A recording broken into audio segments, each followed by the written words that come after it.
Hello, John. Thank you for coming back to the show.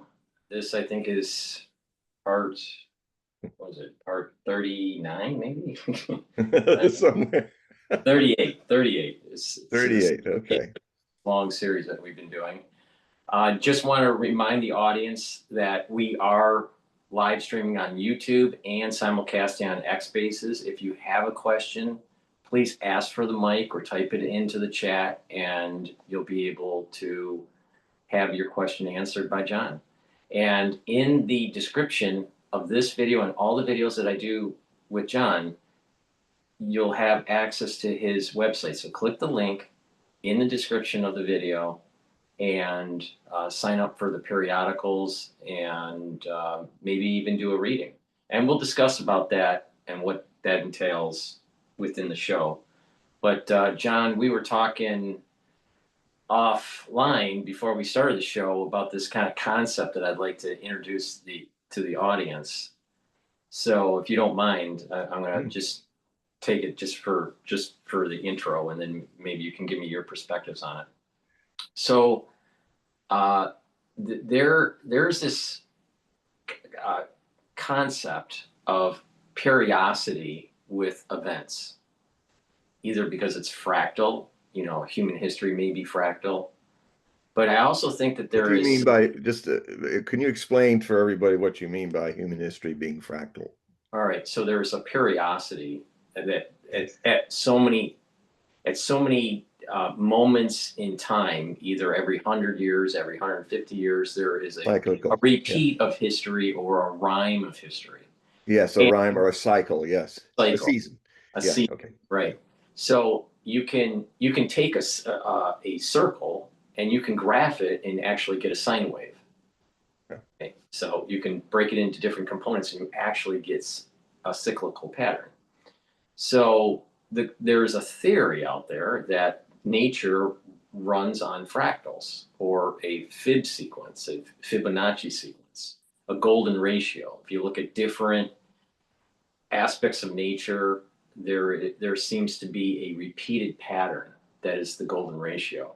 Even the famous Da Vinci of Adam, or Yeah. yeah, Yes. it's the The right. this one, yes. It has lots of golden ratios in it, or even the development of a fetus. If you Mm. look at the development of fetus, Mm. that's in a fib sequence. So financial markets also can be modeled in fib sequences. Mm. So all right, so back in 1907, there was a trust that went bust called the Knickerbocker Trust. They were issuing derivatives. They were issuing uh, um, paper, commercial paper, that they couldn't back, and they just kept on printing it, and then eventually it went bust. A derivatives market is basically you have instead of selling a good that's an underlying like gold, and you're just selling it on the market, you're selling a piece of paper that represents some ownership of some underlying like gold.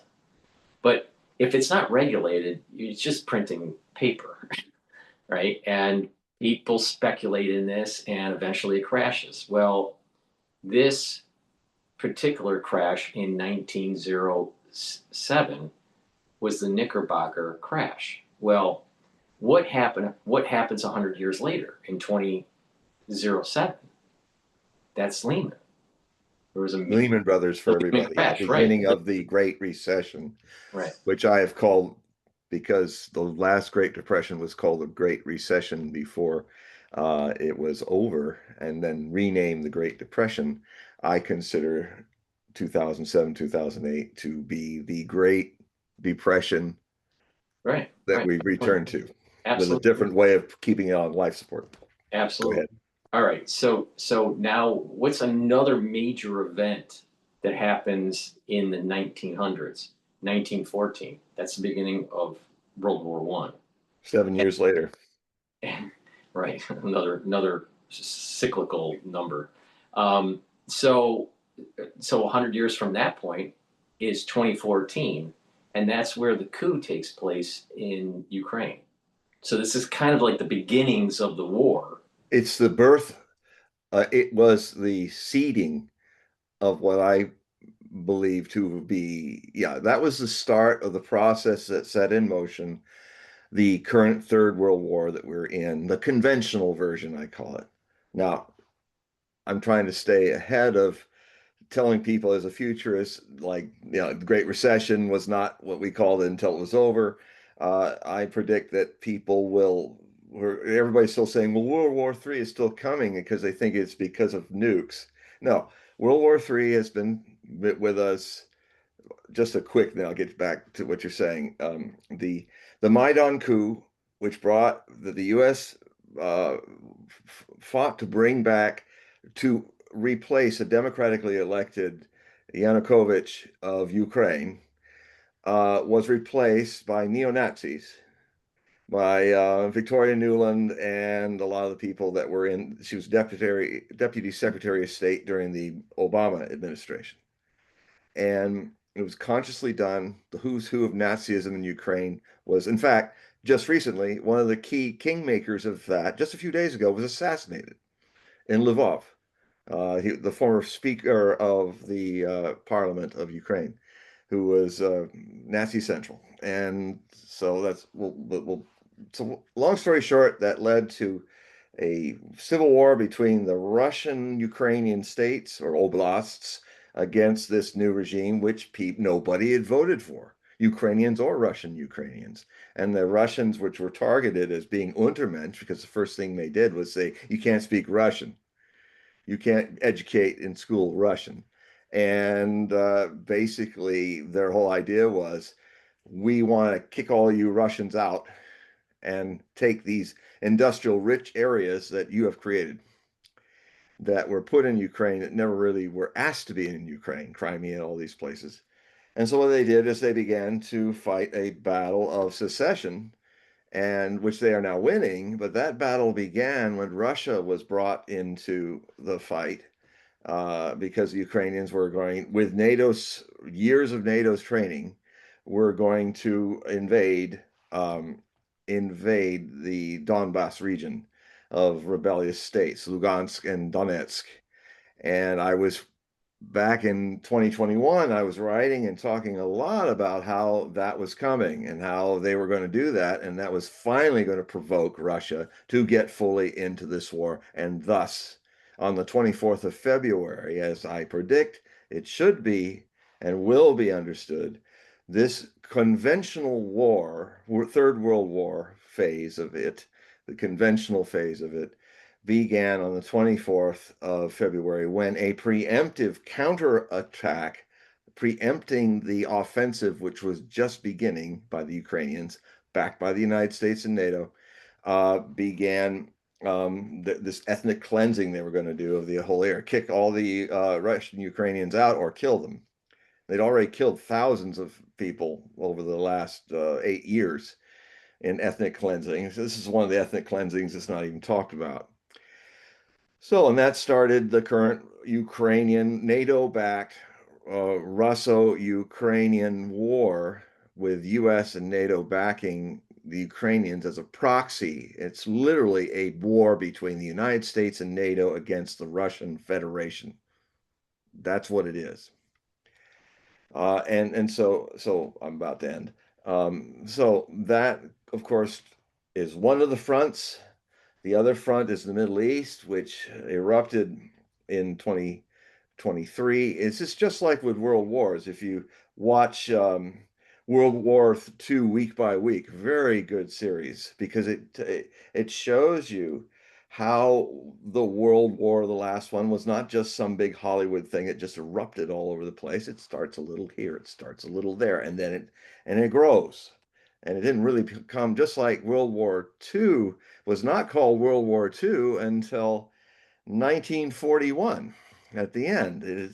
Everybody goes back and says, well, we in hindsight said it started with the invasion of Poland by the Nazis, but that was not in 39. But that they weren't calling it a world war.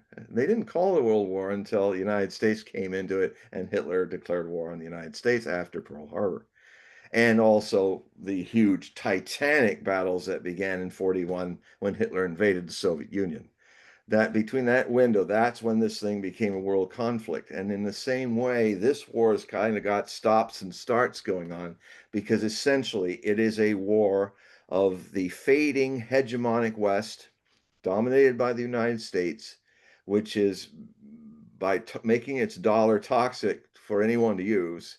It is the rest of the world, the global majority, is awakening to its own powers, aided by China, Russia, and Iran as the triangle of protective states. Iran being there because strategically Iran is the Belt and Roadway.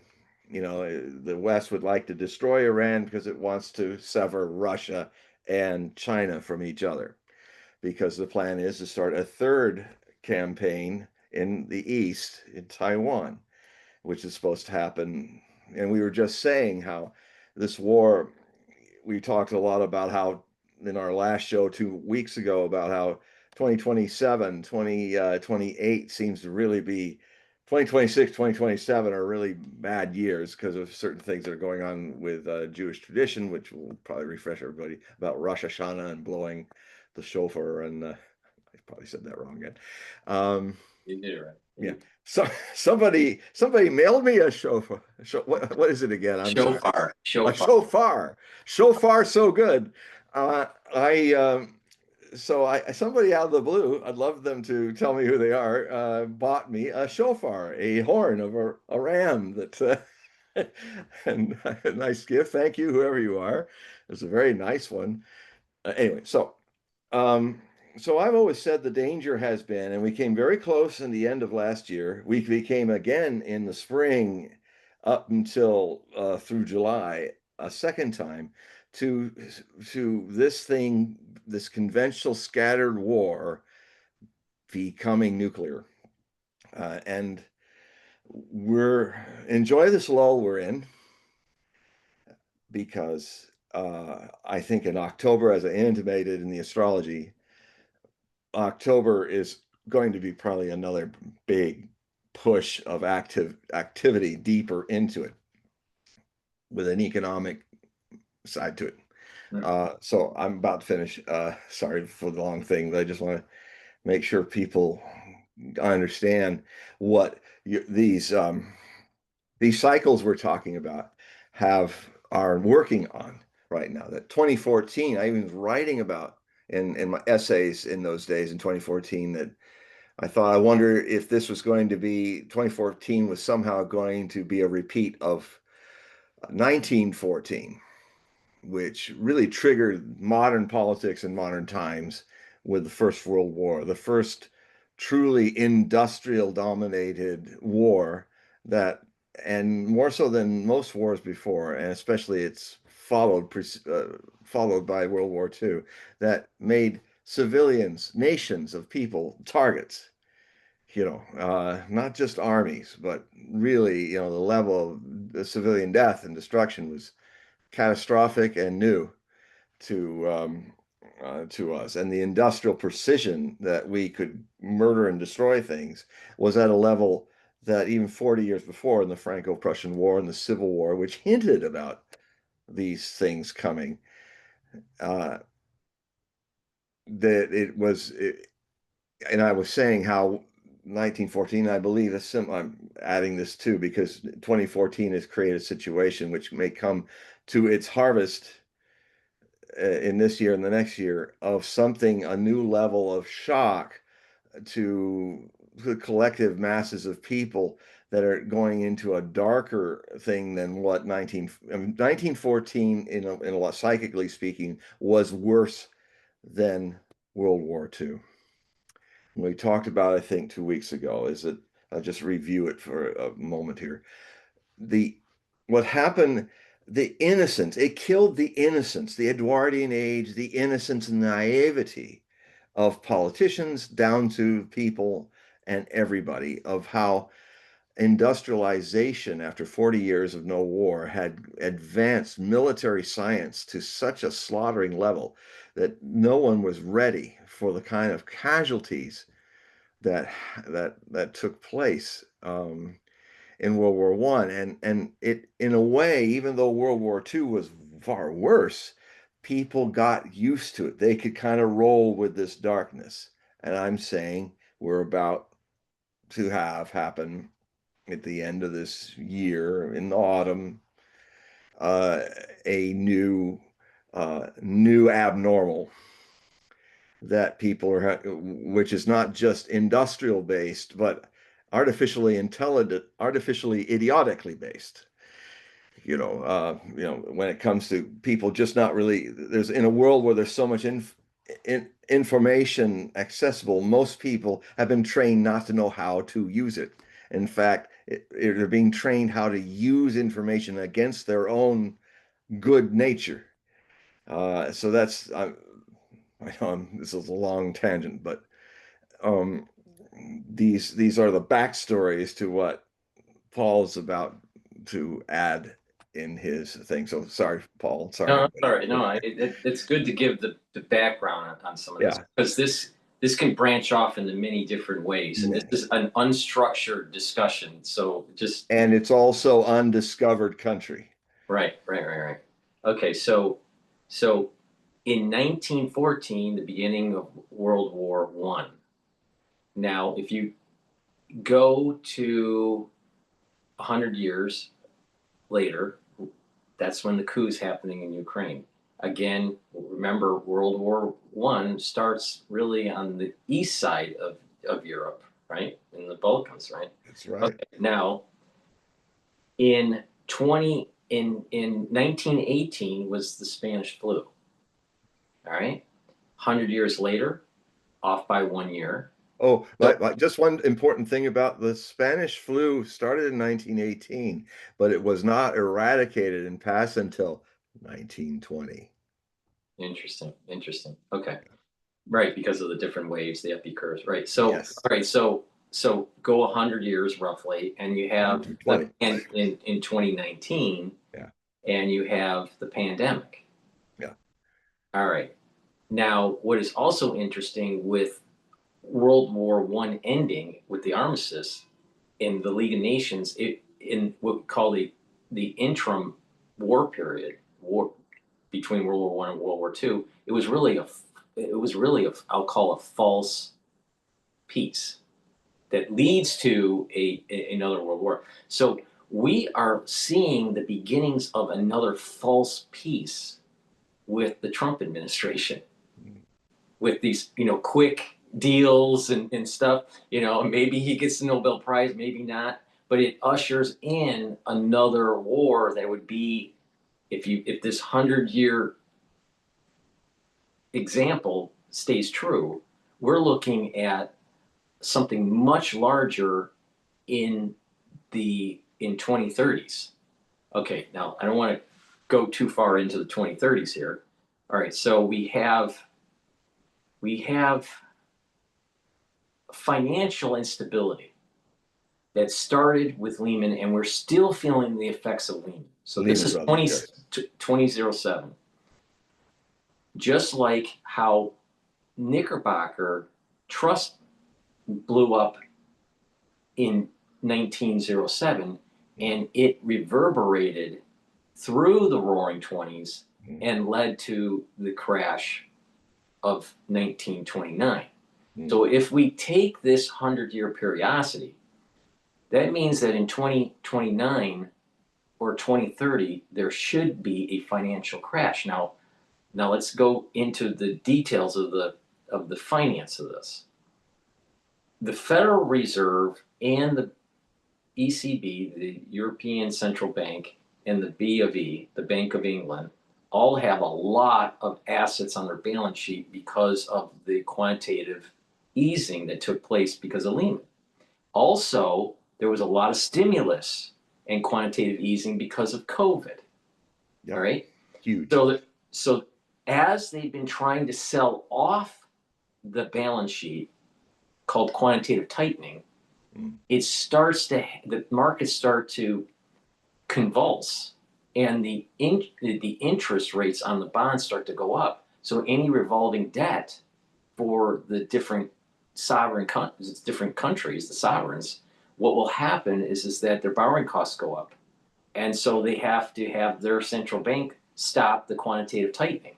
So that central banks can never really get these assets off their balance sheet. So that means that there is a ton of money that's floating around, leading to inflation. All right. So this sloshing of money is going to lead to stock prices to go up, just like what was happening in the Roaring '20s. Yep. So equities are going to go up, but there's going to be a major crash that's going to take place that will lead to another world war. I'm seeing, my sense of this is, my spider sense, if we want to use that term, is more focused on what's going to happen with China and Taiwan, and not so much what's happening in Europe, but I'm sure they both flare up at the same time. But we have been lucky to be able to be a prosperous nation coming out of World War II because we were unscathed. Our manufacturing wasn't hit. We came out as the hegemon. Yeah, the last economy standing, basically. Right, right. But this next phase of the Roaring '20s, right, and the Roaring 2020s, yeah, the Roaring 2020s, right, and the financial instability that are in the Western powers will weaken them when they go through this crisis in the 2030s. And so, that's that's what I'm seeing now. What is interesting is I saw I saw an older show that I was telling you about offline here. I think it was published in 2015. That was on the History Channel. Yeah, it was. I was on it with Mario Reading and I think a few other people. And I think one of the last thing Mario did before he passed, and a fellow colleague, Nostradamian scholar, one of the four people in the last 4.7 centuries, myself included, that wrote a complete translation of Les Prophètes, the main, more famous prophecies of Nostradamus. But what is fascinating to me, because of some of the work I did in covering COVID, all right, in that show, it talks about a plague that was coming. And at that time, you got to remember what was in the zeitgeist in the news at that time. It was Ebola, hemorrhagic. These are some of the things that are coming to mind here. Hemorrhagic, Ebola, something that is a quick death. What Nostradamus would call a blood plague. Right. Okay. Right. Mm-hmm. Now you fast forward to what we just went through in 2020. All right. Which was a blood plague. Right. Exactly. And not only that, because of the serial passage that was going on in these different labs for gain of function, it wasn't just hitting one receptor, it hit multiple receptors. Yeah. So there's something called razor throat now. I'm sure you've heard this in the news. It's happening in Asia, and some people are starting to get it. I hadn't heard about razor throat. Okay. Heard about a lot of other strange things razor that MNRA has given us. Thank you very much. So razor throat is a symptom where the SARS-CoV-2 actually attaches to some of the cells that are in your oropharynx. So you get that throat irritation now. Now, back in the day, the 2020, early 2020s, back in the day during the pandemic, most people didn't have sore throat. No. It was more, it manifested differently. The symptoms were different.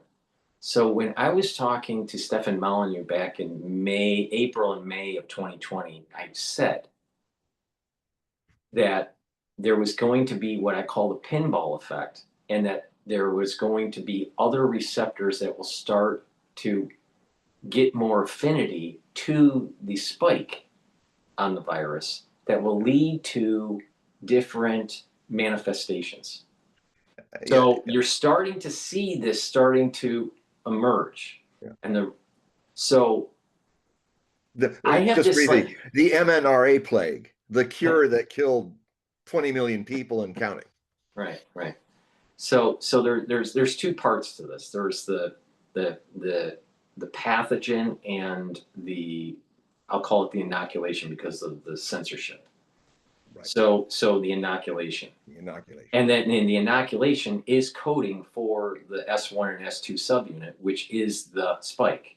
Mm-hmm. All right. So you have the spike either on the pathogen or in the inoculation. That's coding for the spike in the inoculation. And there's lots of problems with it. All right.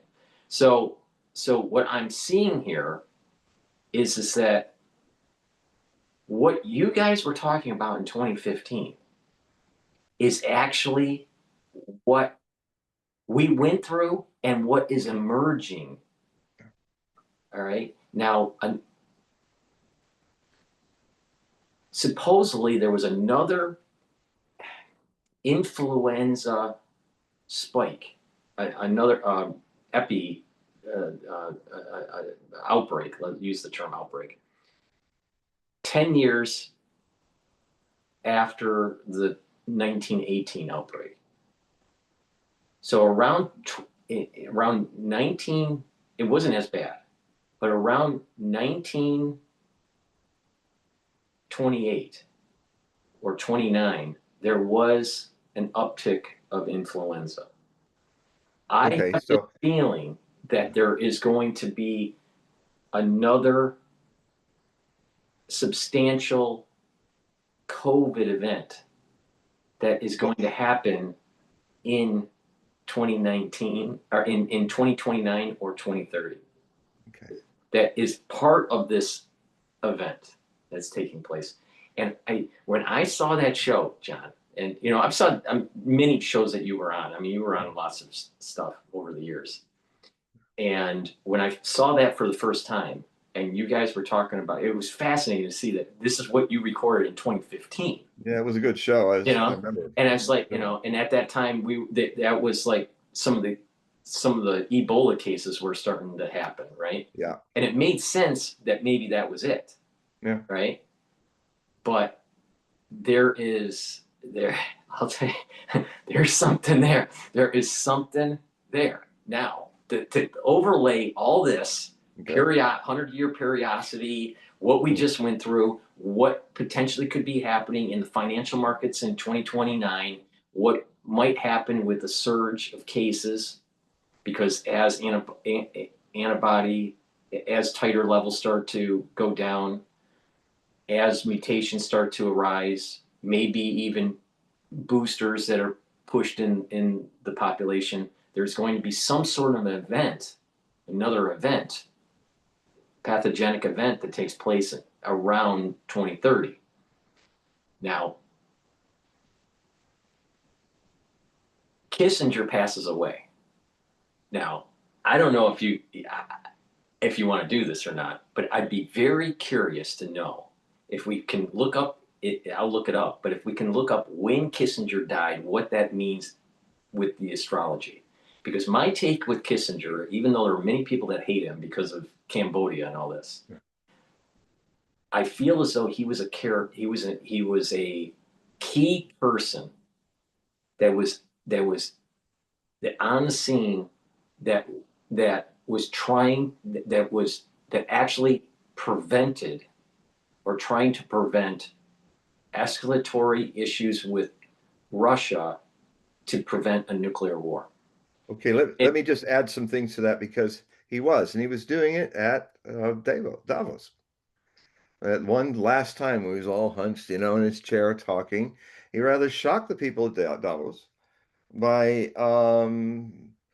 saying his concerns about what could happen with this Ukrainian-Russian war and with Russia, and was not actually towing the line, as diplomatic as he was. I mean, it's true that he's a very checkered man, but one cannot deny his one could be against how he uses diplomatic genius. He was a diplomatic giant. Um, you know, and you know, we can argue about a lot of things about that, but that can't be denied.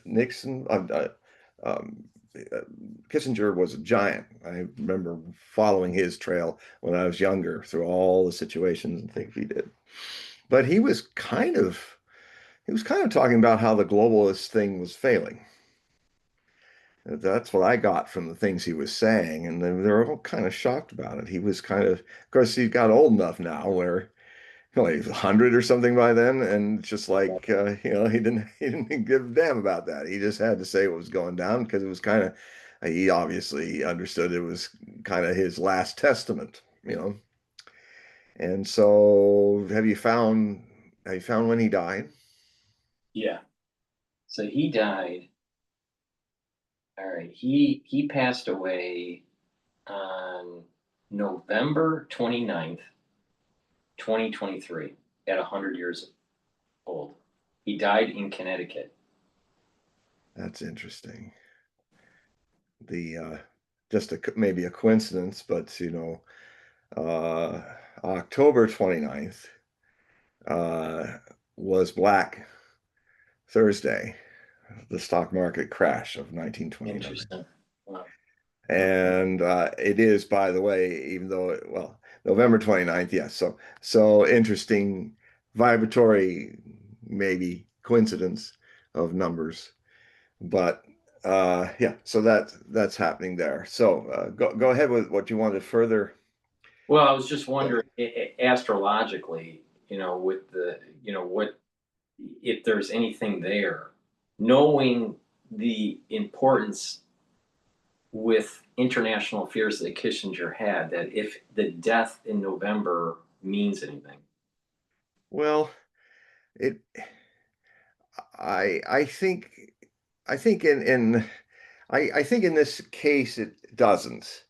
It's what he had let his death and the loss of him has a certain poetry of, for better and a lot worse, of how one of the last great giants of that era during the Cold War had expired, literally the last, you know, in when it comes to diplomacy. I mean, Kennett had passed on, and Kennett actually, when he saw the advance of NATO towards the Russian frontier, said that'll lead into a world war.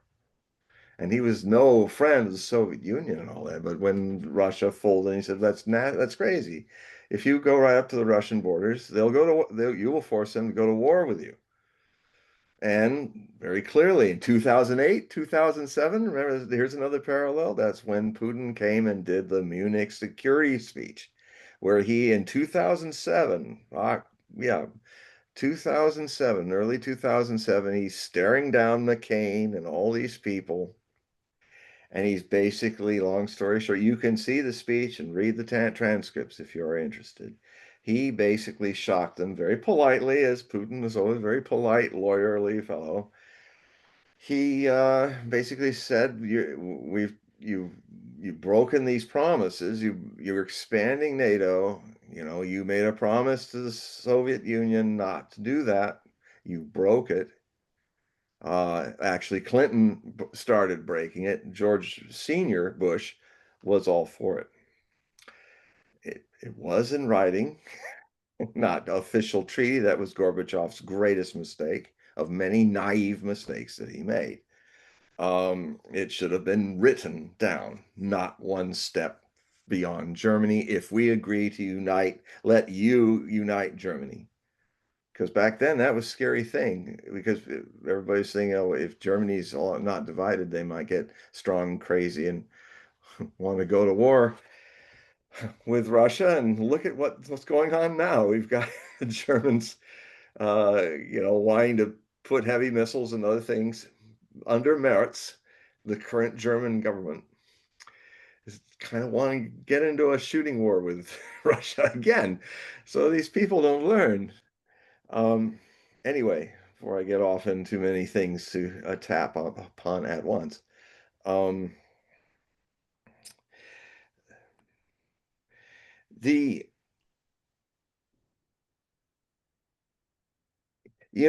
things do follow cycles, but they sometimes not so well.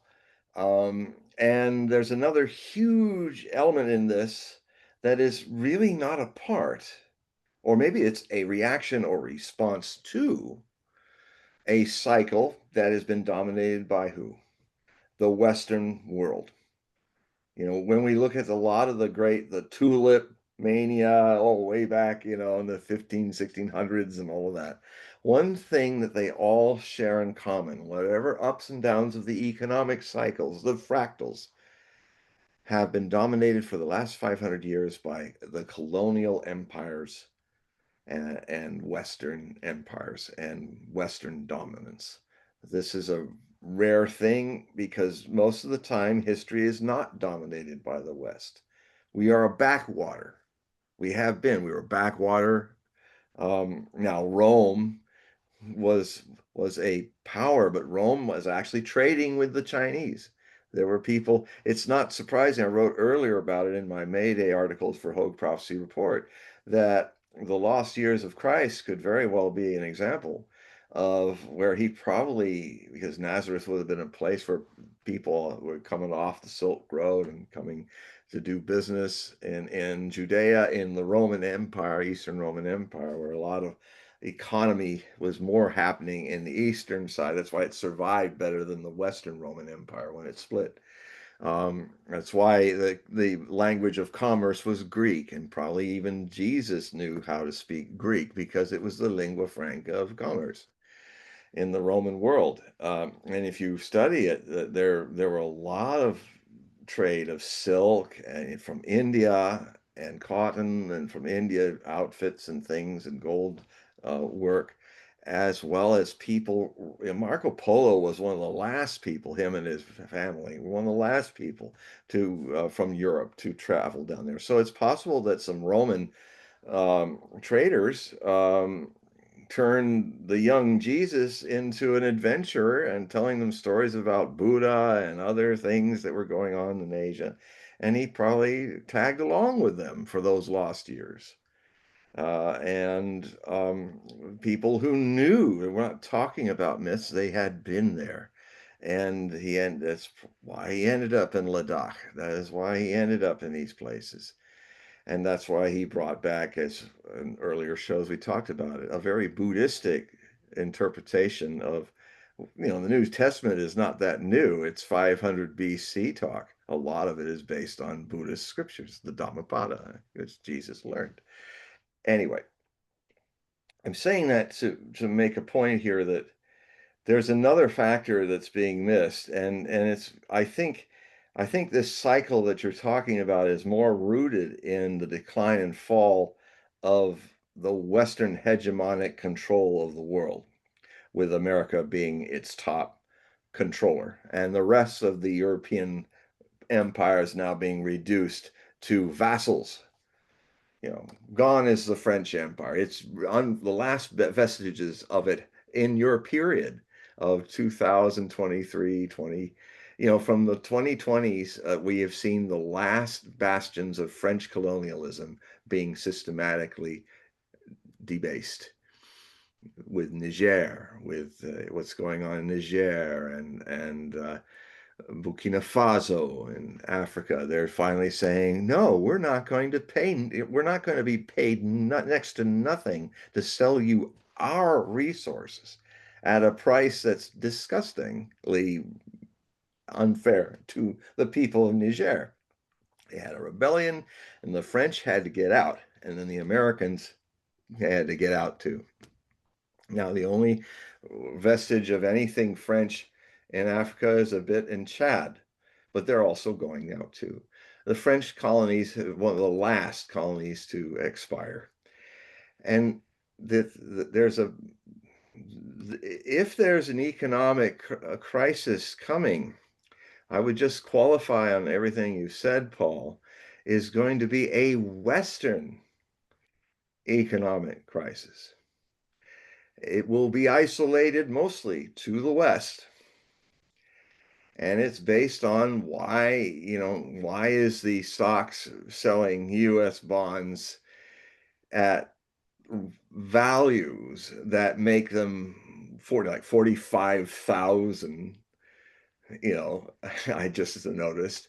And I said, you know where you'll find stock markets that have those kind of numbers? Zimbabwe.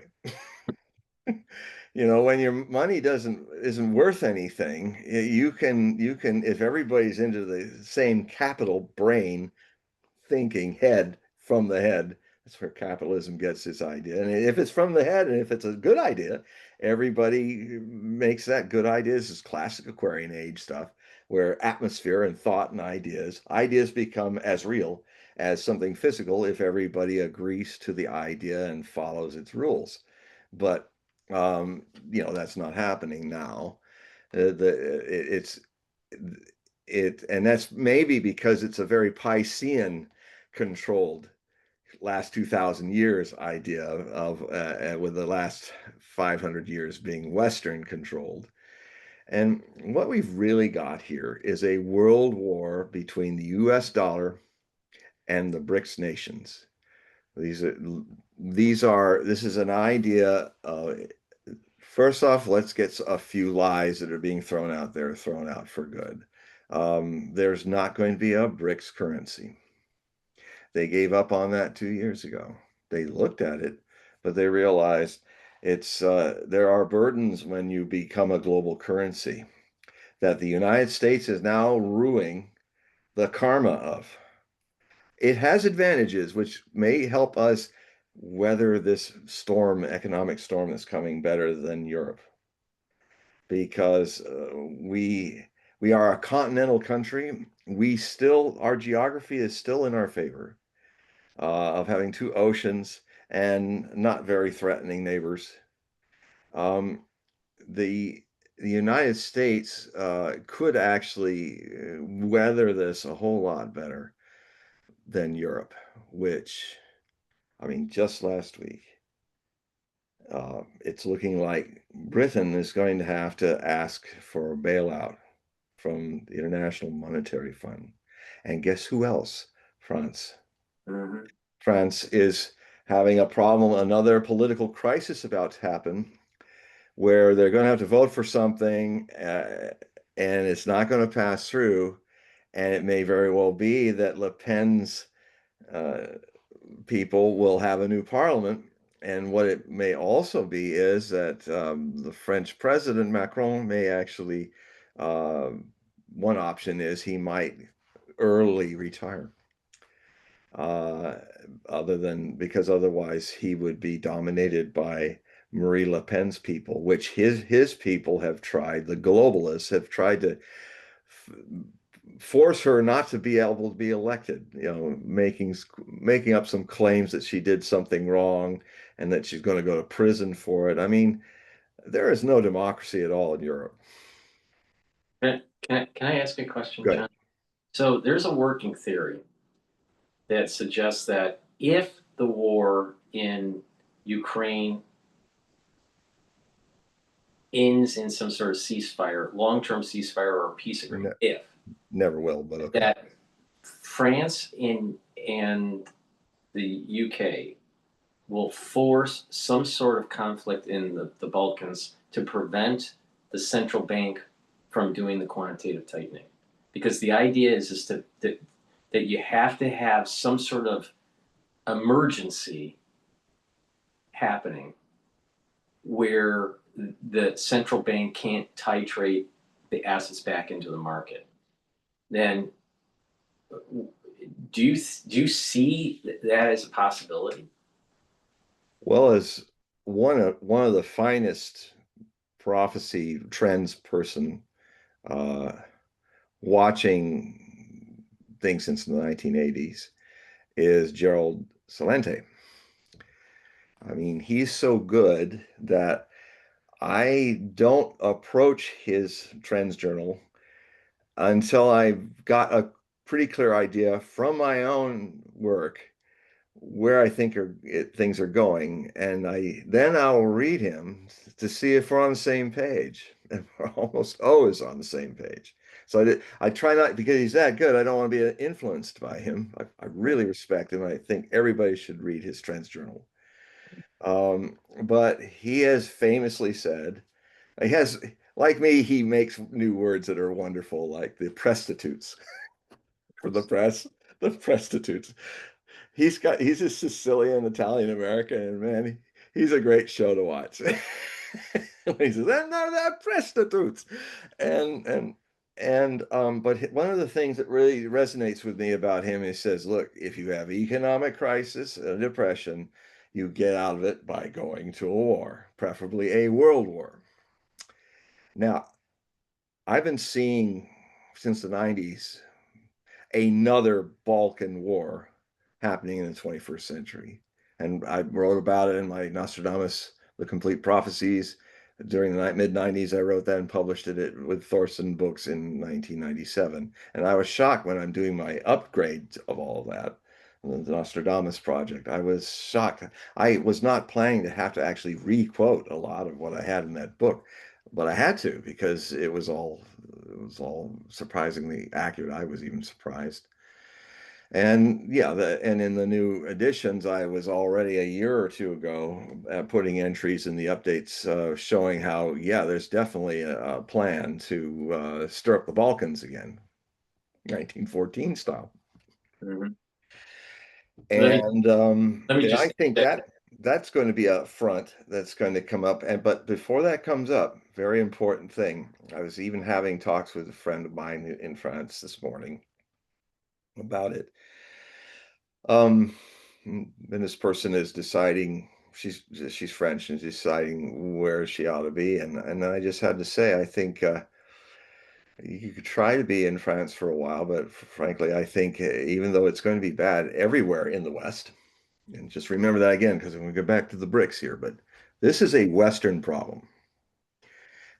Hold that thought.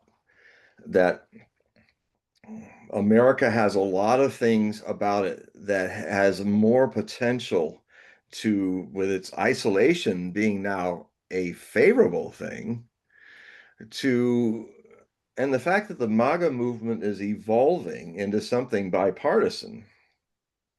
I mean, it's not hitched to a god-like blonde orange man president anymore. It's a movement on its own legs.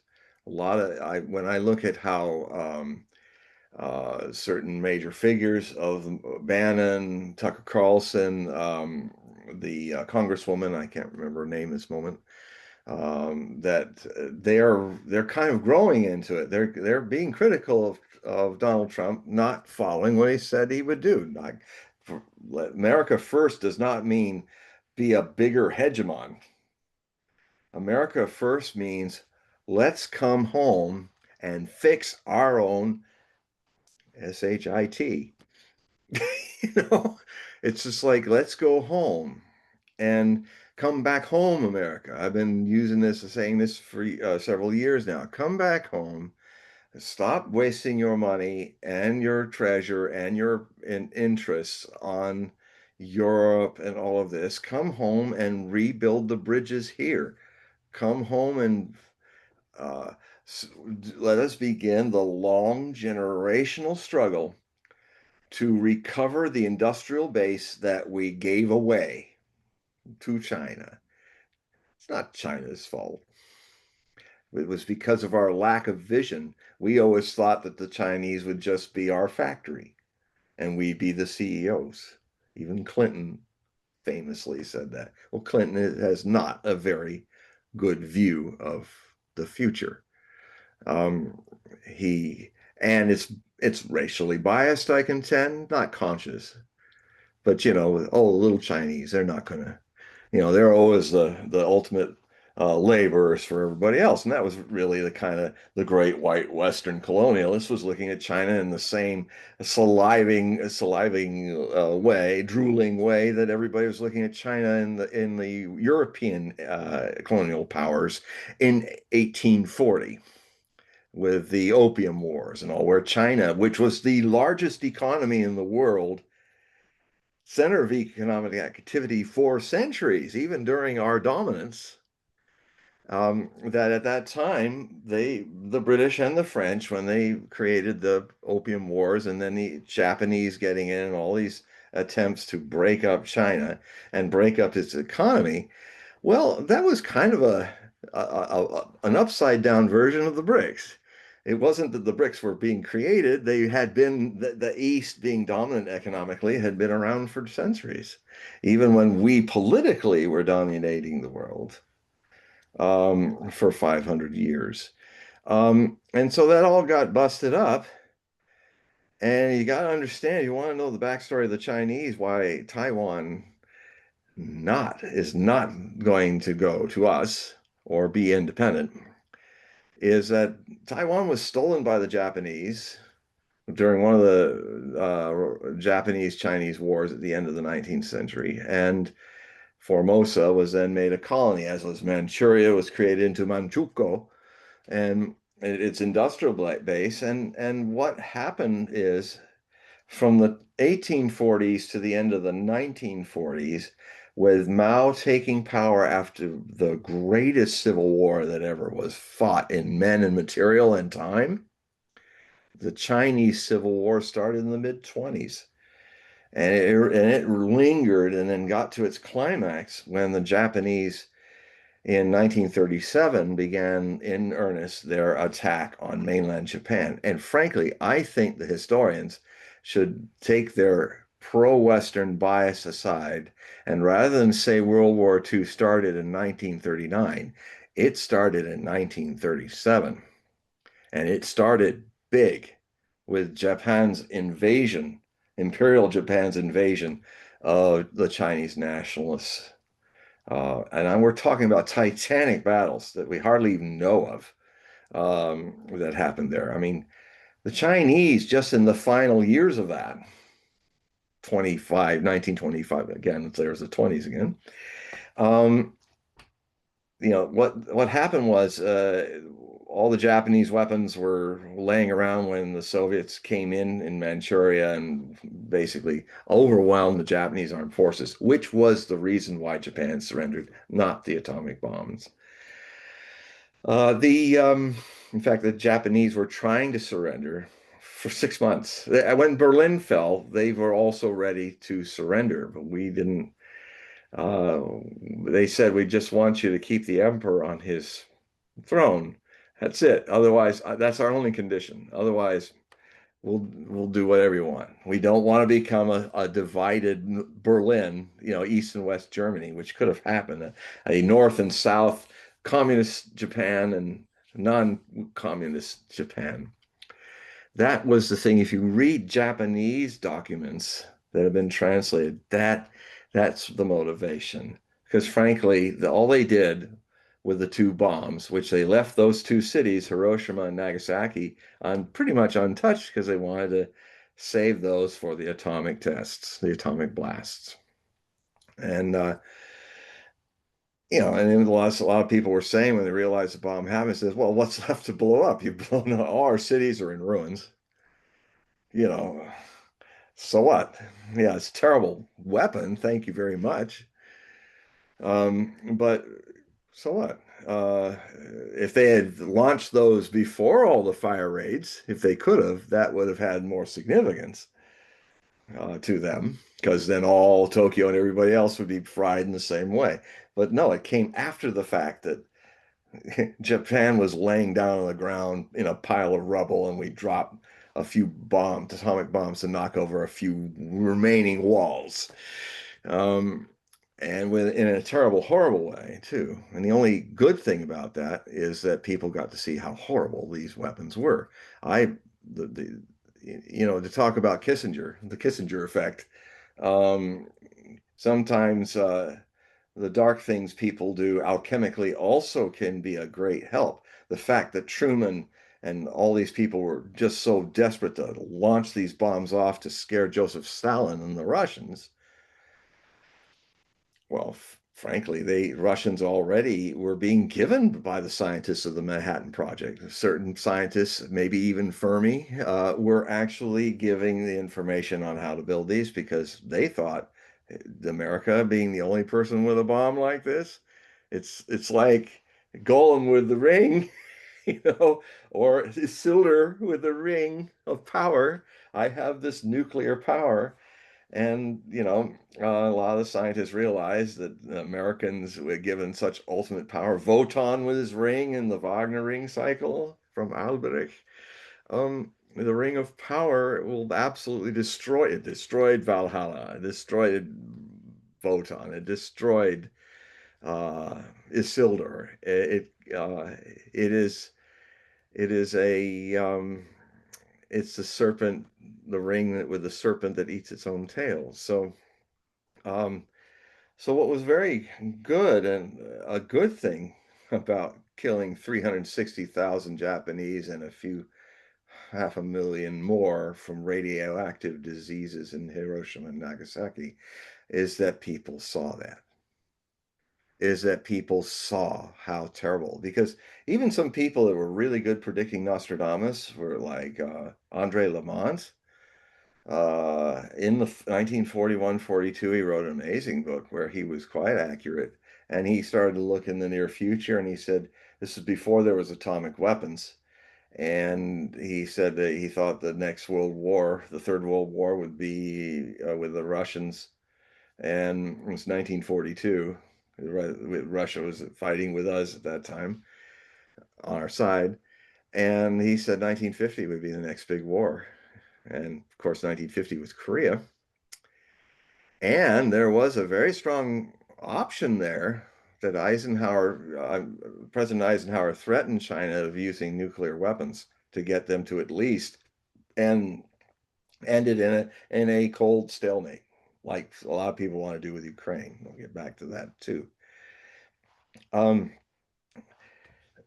and even MacArthur kind of infamously stated, and people listened and thought, boy, this guy doesn't understand what he's saying, is that, yeah, let's just drop a whole lot of atomic bombs on China and that problem.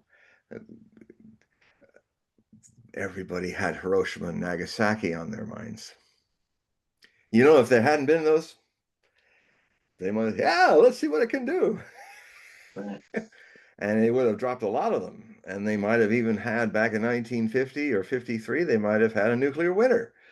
Because we're now discovering it doesn't take a lot of atomic bomb blasts, about 100 cities on fire, uh, to do something to alter the climate, to cause, even, if it's a little nuclear bush war and a regional nuclear bush war in India, Pakistan. Yes, it would be hundreds of millions of people killed in South Asia, the most populous area of the world now, even more populous than China, with them next door, so a lot of residuals. But the up the the upwelling of clouds, radioactive clouds, and just the cooling off of the climate, it could have caused a severe global famine that would have carried maybe another 2 billion people from famine, just from a little nuclear bush war of a few hundred weapons. So that was a good, that was something evil that could be used for something good, an awareness that these bombs are too terrible to use, except to deter their use. Now, unfortunately, we're in a very dangerous period now because people have forgotten that. I grew up with that legacy. I'm in my 70th year. I was in my final days as a 6-year-old in the Cuban Missile Crisis. My memories burn with that traumatic experience, and really, in a good way, has made me my whole career wanting to know what's going to happen next and how to avoid the danger of nuclear war, which has never been closer than now. So, but get back to the main thrust of this symphonic narrative. Um, the Whatever's going to happen, Paul, is going to mostly happen to the West. And maybe that's why you might be seeing, I'm thinking these crashes are coming sooner than the 2030s and the late 2020s. I think we might actually see the beginning of this and the end of this year. Maybe maybe 2 months from now. We might begin to see these things happening. But just remember, this is going to be isolated to the West because the West has isolated itself. 17% of the world population of 8 billion people. The rest are leaning towards the BRICS, the global majority. They're building a system which might be immune economically to what the West does to itself, following this very Western fractal set of fractals. So I think America will be hard for America, very hard, but it's like civilization ending to the Europeans. It's like the fall of the Western Roman Empire, and it's and maybe we're more like a bit of a recovering Eastern Roman Empire because we're better suited, have more of, and our economies are not linked so much to the failing Western Roman Empire. It's not West anymore, it's East. But the other thing too is the dominant nations of the world powers are going to be Russia and China, and America has effectively moved them together. And this idiotic behavior of our Western outpost called Israel in West Asia, doing what it's doing of late, is really backfiring on America and on Israel, as it's absolutely eating alive our soft power, Israel's soft power and our soft power. So in a way, the good thing out of that may be that the world is fed up with us. And we are going to be forced to go back into ourselves, into our worlds. We'll be forced to go back home and be America first because the rest of the world doesn't want to deal with us. And now there's a factor in there that is the most dangerous of all in provoking a nuclear crisis, because what happens in the West is that the West has been so dominant of the world that it's in their ego DNA of leaders to just not conceive that we could lose that. How can the world exist without us overlording it, being Atlas, holding the rest of the world in our greedy little hands? Well, the spheres that Atlas held have flown away. They are flying away on their own accord, and they are not against the US dollar, but we have made the US dollar so weaponized and so toxic. It all really started with all these sanctions that began in 2014, which I consider the beginning of the second Cold War that ended in February of 2022. A short Cold War. I've been predicting it'd be a short Cold War that would go hot. Maybe nuclear, maybe not, but we have a chance to change that. But 2014, that is, 2014, with the Maidan coup and all of that, um, uh, began a process of sanctions. Obama began his sanctions on Russia, and the Russians under Putin were very wise not to do in 2014 what they eventually did in 2022. Otherwise, all the things that von der Leyen and the EU people were thinking would happen in 2022 would have happened. Putin would have been deposed, the government, the economy of the Russians would have collapsed, and to their merit, the Russians saw their mistakes, and since 2014 have been building economic siege walls, with the advantage they have in that the ruble has not ever been an international currency. So if you try to disrupt it, if it's just buying and selling inside Russia, who cares? So they built on that.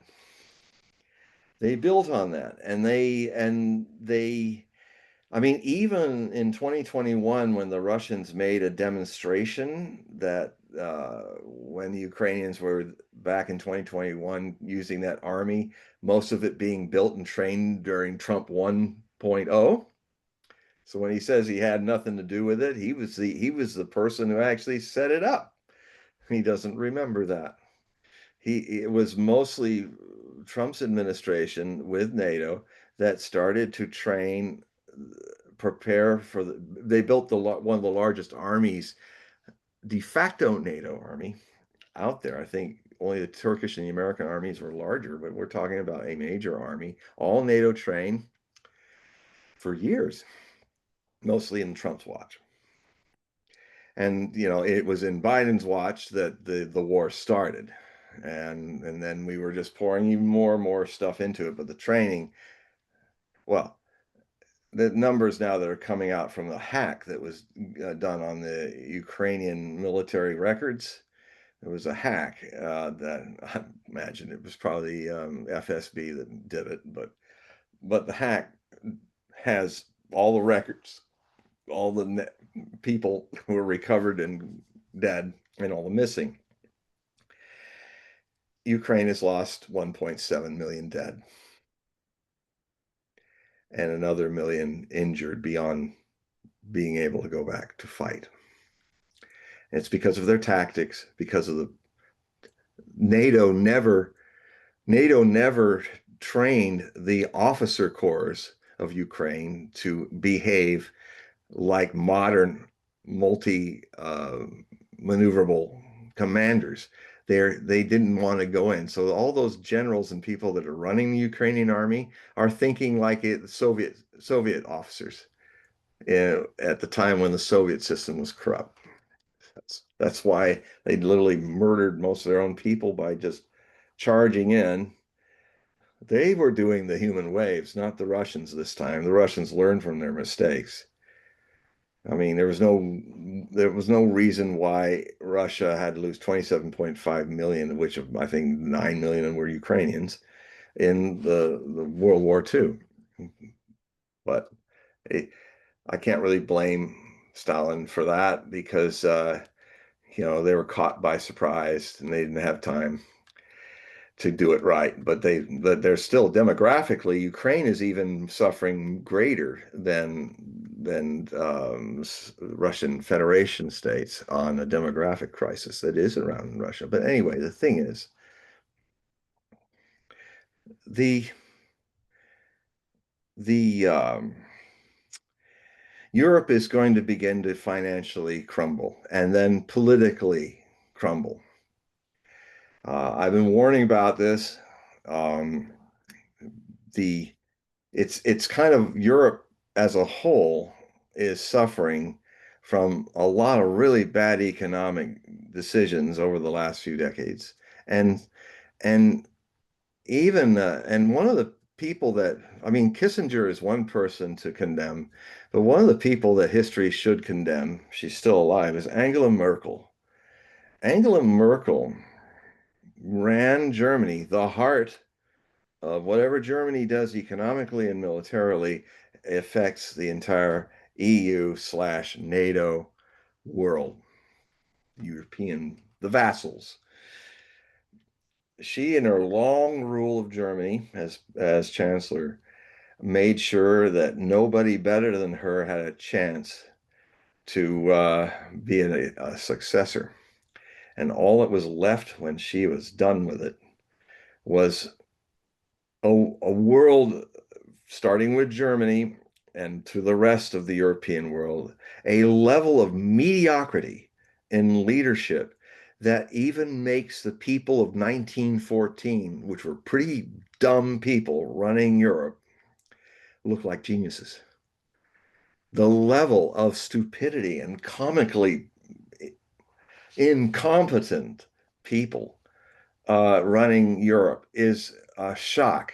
And what they're also doing, because this is all mediocrity has no limits. Genius knows its limits. Mediocrity doesn't. But it also will try to suppress anything that's coming in, like the German SFB party, its conservative party. It's now the most popular party in Germany. So what's hopeful is that they might actually create a coalition with the conservatives in the coalitions that are also there and just get Germany out of this mess. What Germany needs to do is say, okay, we're out of this war. We're not going to fund this war.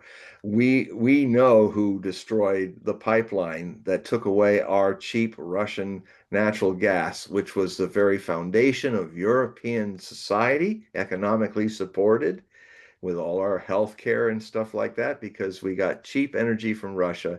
And that's why Germany was the fourth greatest economy and number one economy of Europe before September 2022, when Biden and Victoria Nuland, who can't almost couldn't help but try to admit who did it. It was so clear if you look at it. They were just once they were hinting and nudging very clearly that the Biden administration blew up the pipelines. The United States cut off the the phallic strength of natural gas that made Germany functional. Now it's losing its industrial base. A lot of it's being sold off to America and China.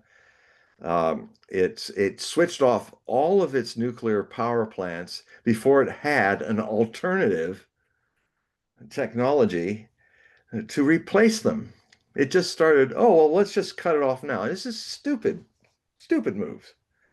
Um, and so, and the other stupid thing that's happened is we sat on Germany too much all these decades to keep them down, keep them feeling guilty, keep them being spineless. I mean, we did the other extreme. Nazi Germany was bad.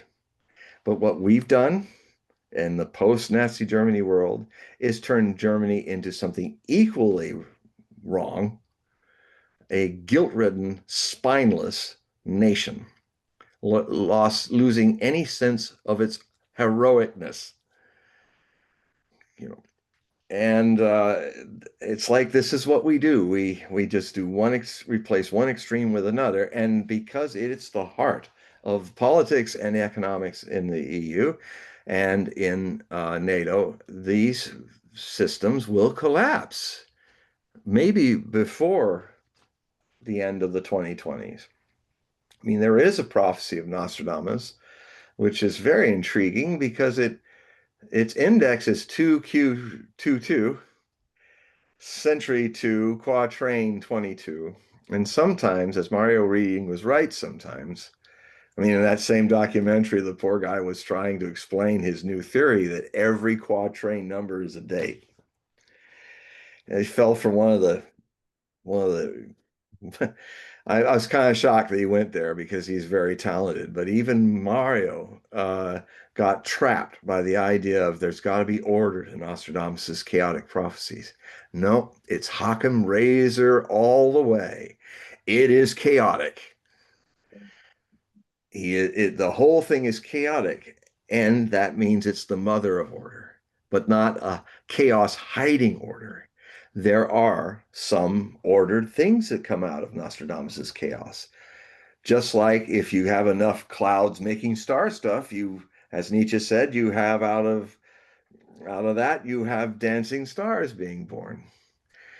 There are indeed maybe 100 or more of the 1,158 quatrains in the main Ep30 that definitely are naming dates. And I think this one, 222, maybe it stands for February 2022, the date that marked the beginning of the end of NATO, because it talks Darton is an anagram, Darton, Darton. Um, and you can make two anagrams out of it. And I saw this as far back as the mid 90s, and I put it in my Nostradamus, The Complete Prophecies. I started saying, no, this is a prediction about the end of NATO. Way back then, when NATO was big, was the hegemon was behind it. It was now let's expand, as if expansion of European powers for 800 years to try to break up Russia always ended in disaster. Well, we're not learning from that. So anyway, I not only does the anagram make very clearly NATO, it also makes Dayton, Dayton, Dayton. What's important about Dayton? Dayton, no, Dayton, Ohio? The Dayton Accords, which had something to do, I think, with the resolution of the Balkan Wars in the 1990s. So the Balkans come back in again.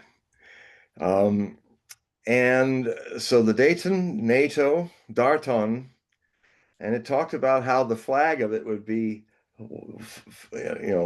um, taken down and gathered up.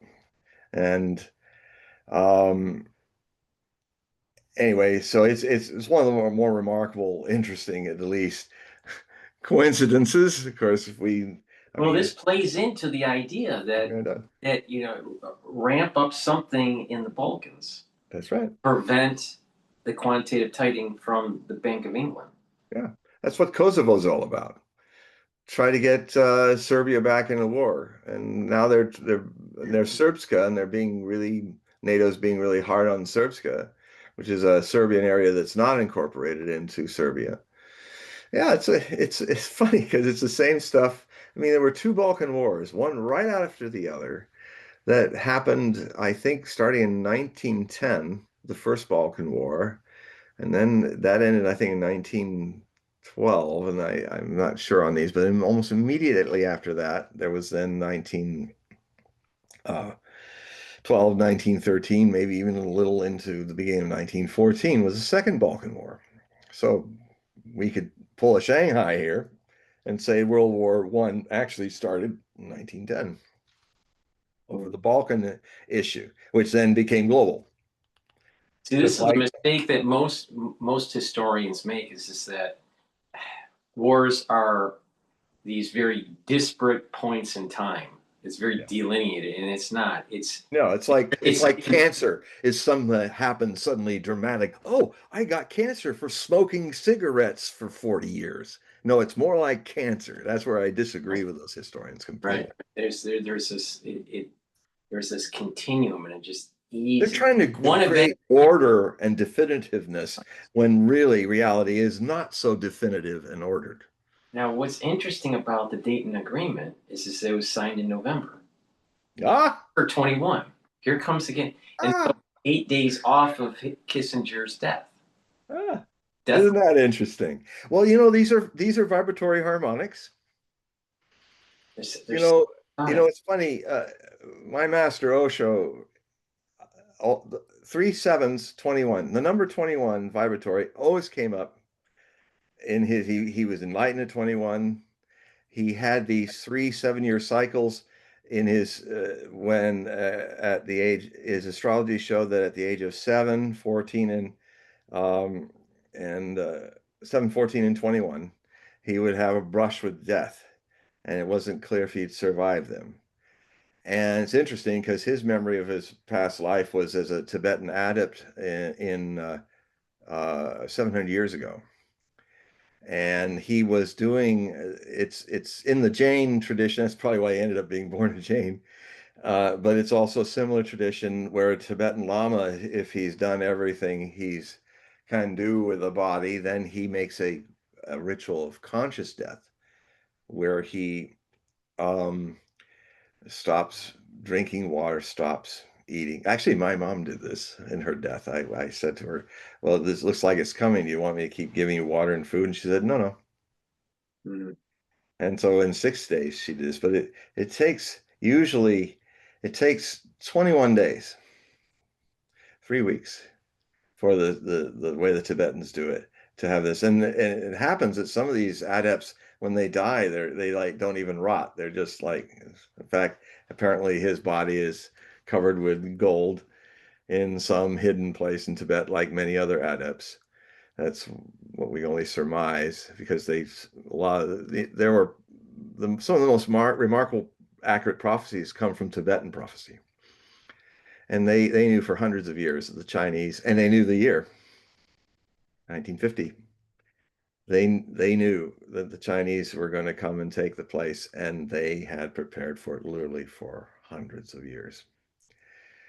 And they knew when they really it was coming close, when the wheel came to Tibet, when the iron horse and the train came to Tibet, that that would be the indicator that it's coming. And the greatest of all Dalai Lamas, the 13th, which preceded the 14th that we have now. And you look at his pictures, he was the sixth Dalai Lama of the 14 and the 13th were it usually happened that, we're talking about in this case, you know, where people are an embodiment of a oversoul. And so, like, I'm the oversoul, and these are my fingers. This one's the sixth Dalai Lama. This one's the 13th. This one's the last one, the 14th, and so forth. Um, it, you know, and I sense this in my own, I sense that I'm a part of an oversoul as well in my own occult experience. I'm a little finger on the ground. It feels that I'm not alone in what comes through to me. So anyway, so in that process, each finger is different, isn't it? This finger is not quite, this is left finger, so it's not this one, even though they look alike. And so all these fingers have their own mental body memories. And they will then use the body mind vehicle. That's why every enlightened person has different means and ways of teaching people. The source is absolutely the same because it's, according to them, the source is absolutely everybody. You're all enlightened. You're just all pretending not to be. And your whole society is making you try to pretend because the society is a thing that moves, and the thing that moves creates time. And if it creates time, it creates uh, an arc of growing and dying. And even the physical universe grows and dies in the same way. But here's the thing. Osho said this, and I hadn't heard it for years, and then I read it, and I said, wow, that is a very important statement. He said, animals live instinctively, not consciously. They they're not in they're in an instinctive moment, but they're not aware of it. They just live and react and fly and eat, and then suddenly they got to make love, and then they do this, and they have kids, and they work with it. It's all very instinctive. Uh, but um, but the thing that human beings seem to have as a potential is that we have an awareness of change. Now, how can you have an awareness of change unless there's something in you that is not a part of change? There's something of you that is not stuck in time. It has to be something that never changes. This is, I've always said that atheists are far closer to the truth as long as they don't become dogmatic like theists. Theists get in the trap of creating God and Virgin Mary and all of that, and steps towards change, thinking that change is going to bring you to the thing you've been before you were born and before you died. In fact, the thing I'm talking about is something that has never been born and therefore never dies, because that's movement, that's time, and that makes a transitory world. So all the conceptions of atheists, I say to my atheist friends, um, are all concepts of the transitory time and the brain that's making them. So in a way, they're not wrong. When the brain chemistry dies, all that goes. But there is perhaps something that, if it can perceive change, it is not the change. It does not change. It's eternal. And that's the thing, the hint beyond the chemistry of the brain, that is simply a reality, not a theory. It's simply true that how can you know things are changing unless there's something in you that you certainly can't see. It's like invisible, but it's there, an isness, a presence that does not exist at all. So it doesn't have that change to worry about either. Because if you do not exist, you are free of existing or not existing. So this kind of takes it into a whole different form of hints, because the fragment can only hint. But that's why when people ask me, what am I say, I'm a luminous atheist. I don't need to personify the source because I am the source.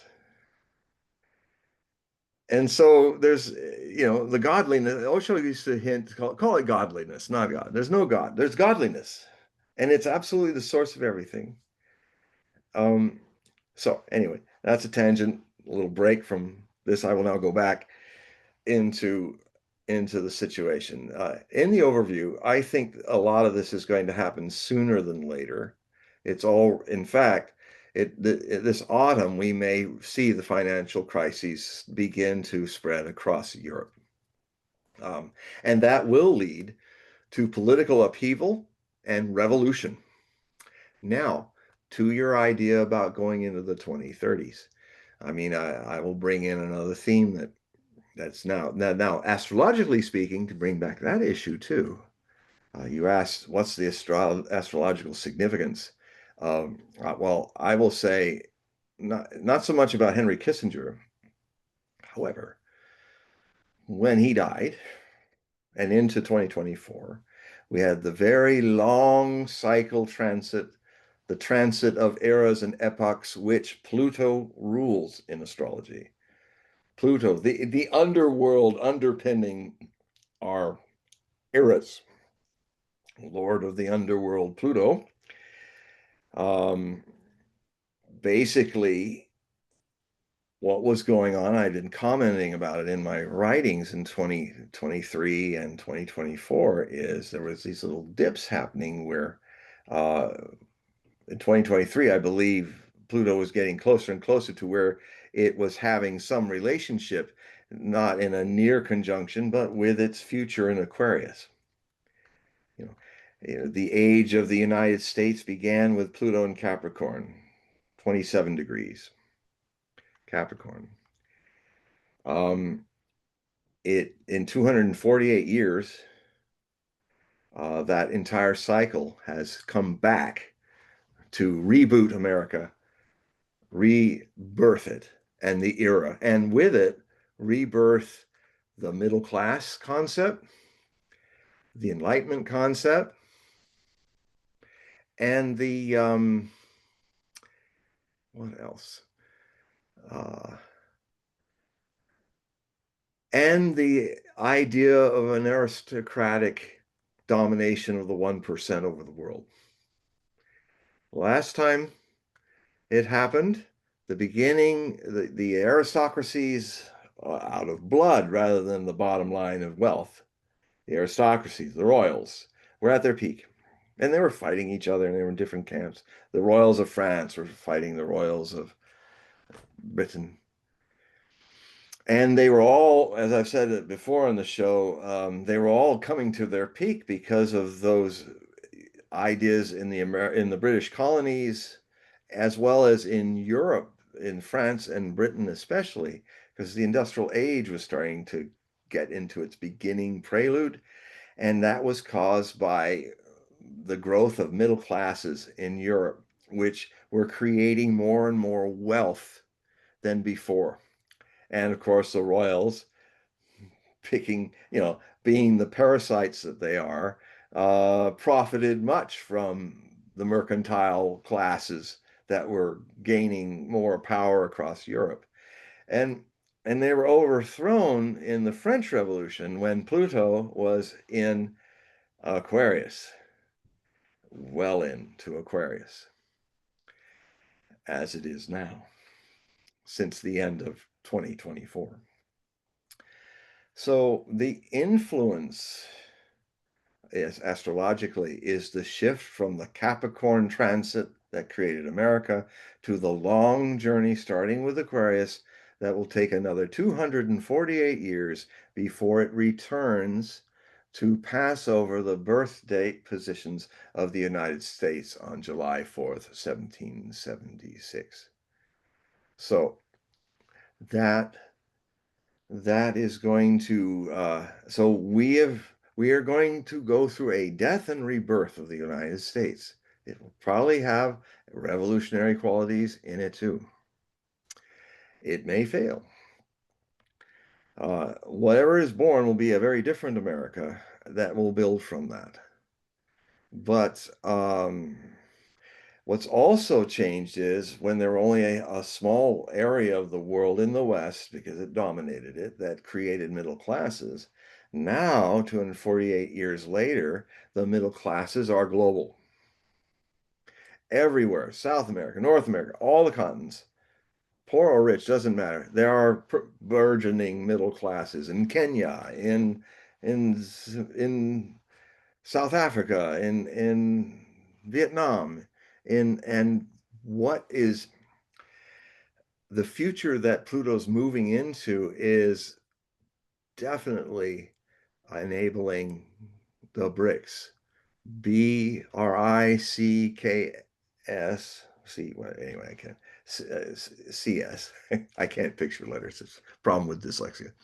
I have to write it down. It's BIRICS. There you go. It means Brazil. The five original members, when it was BRIC in the 1990s, the five original members were Brazil, Russia, BR, India, I. It's hard for me. China, and the S is for the S of South in Africa, South Africa. And which came in the early part, I think 2002 or early part of the new century is when South Africa joined Africa, a membership of Africa into it. Now there are over 44 countries that want to join. Now already with the countries that have joined, especially since this war started, especially since Aquarian influence was triggering Pluto to create a new revolution, a new world order. And this is the very thing this world war is fighting against. The West, 17%, with a lot of power, military might, and influence, and politicized sanctioning US dollar as its currency, is fighting the global majority, which is 8 billion minus the 17%. And the core of that is a new system of economics. It often comes back to currency and buying and selling. I mean, that's what happened when hunter-gatherers became gardeners and farmers. They created more wealth, they created property, and they had to create a system of bartering. Well, the BRICS wanted to make an alternative currency and then wisely realized, no, let's don't become the United States. Let's learn from the United States what the United States hasn't yet learned about what's wrong with its system, fundamentally doomed.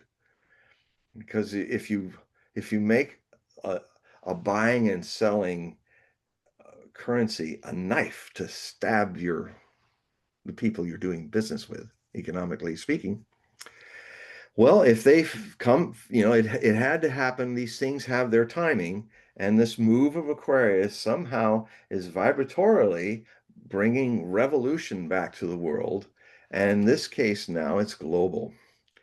And this case now, and the American hegemon and its vassals, including New Zealand and Australia, and its wannabe Western power, Japan.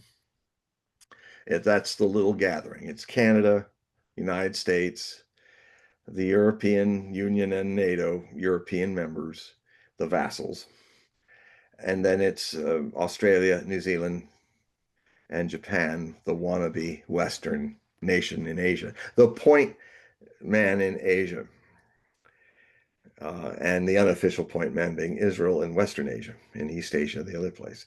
Well, this war is really strategically and politically about upending BRICS from happening, but it's not going to work because the BRICS are not going to make the mistake. They're using their own currencies. They have found a system like our SWIFT system. They've created their own SWIFT system. And we can join it if we want to buy and sell with them. They've never been against America and all of the Western nations in it. If they want to do the same system with the BRICS, they can use their own currencies like everybody else in the BRICS and buy and sell and trade. And just take all the warfare stuff out of it. Just take all this dominance and stuff. Just let's be a community rather than subjects of a hegemonic Western gaggle of 17% of the global population. I mean, if you want to bust the 1% running the world, you're not out to do it, but you're just doing it because you're sick and tired of being under the yoke of this. And so the thing is, if you want to break up the BRICS, you have to break up Russia and China and Iran, especially. That's why I think Iran will be attacked in October.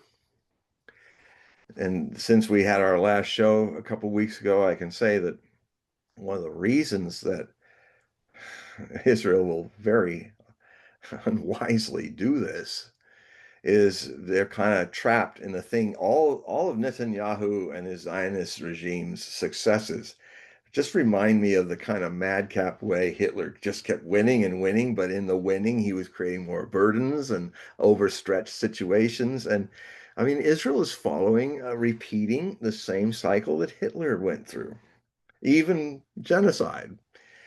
Um, and with each win, yeah, you take down Syria. That was a biggie.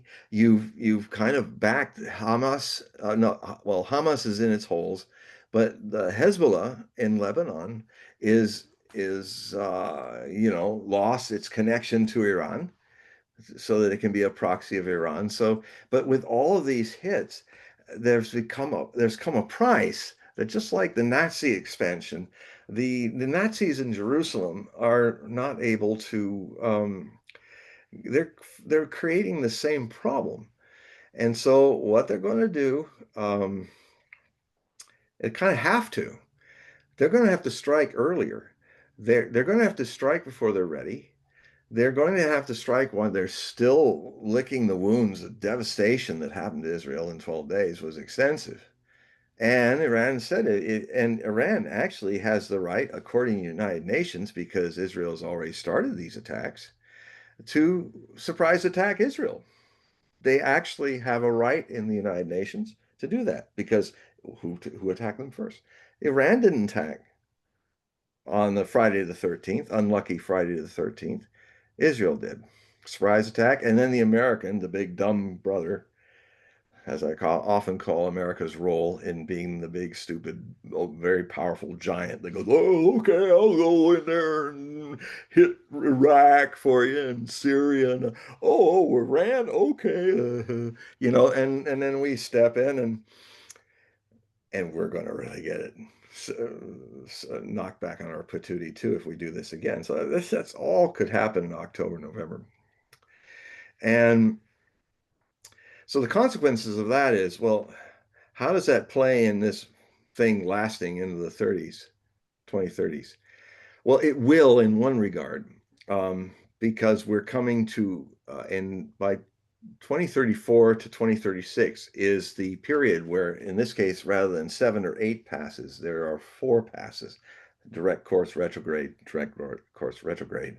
over the position that Pluto was in Aquarius on Bastille Day, 14th of July, 1789, when the French Revolution began. And in a way, as a baby of the American Revolution, the baby grew into the porthole that spread it all over the world, because the French Revolution, not the American Revolution, is the French Revolution that brought it into the mainstream world, into the Western world, and then set off a series of revolutions, first in Europe and then spreading to other places. I mean, You had 1830 revolution in France, followed by which ended the Bourbon and put Louis Philippe from Orleans into all described in Nostradamus' prophecies, and then he was superseded by the New Republic, which was superseded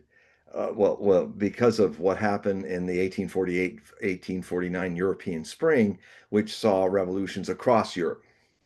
Even the Decembrists in Russia was later. And so these attempts, most of them failing, the Saxon thing in 1849, the major changing of Austrian Empire into the Austro-Hungarian Empire because of the Hungarian revolts, and the Prussian revolts in Berlin and all of that. It was all over. Um, they all stirred up a lot of stuff. It took a few more generations afterwards to see their demands actually met. Uh, Similarly, when this similar thing happened, talk about a fractal, because now we're out of Pluto, we're talking about Neptune's transit through changing the mass media message and how we communicate and how our arts express who we are and metaphor. In 1848, 1849 was the return of Neptune to Pisces, its home sign. And out of that came Wagner's music dramas and the whole mass media communication that changed the way the mass message is what Neptune does. It's also Neptune is ruled by as the earthquake maker, and it shook up with revolutions.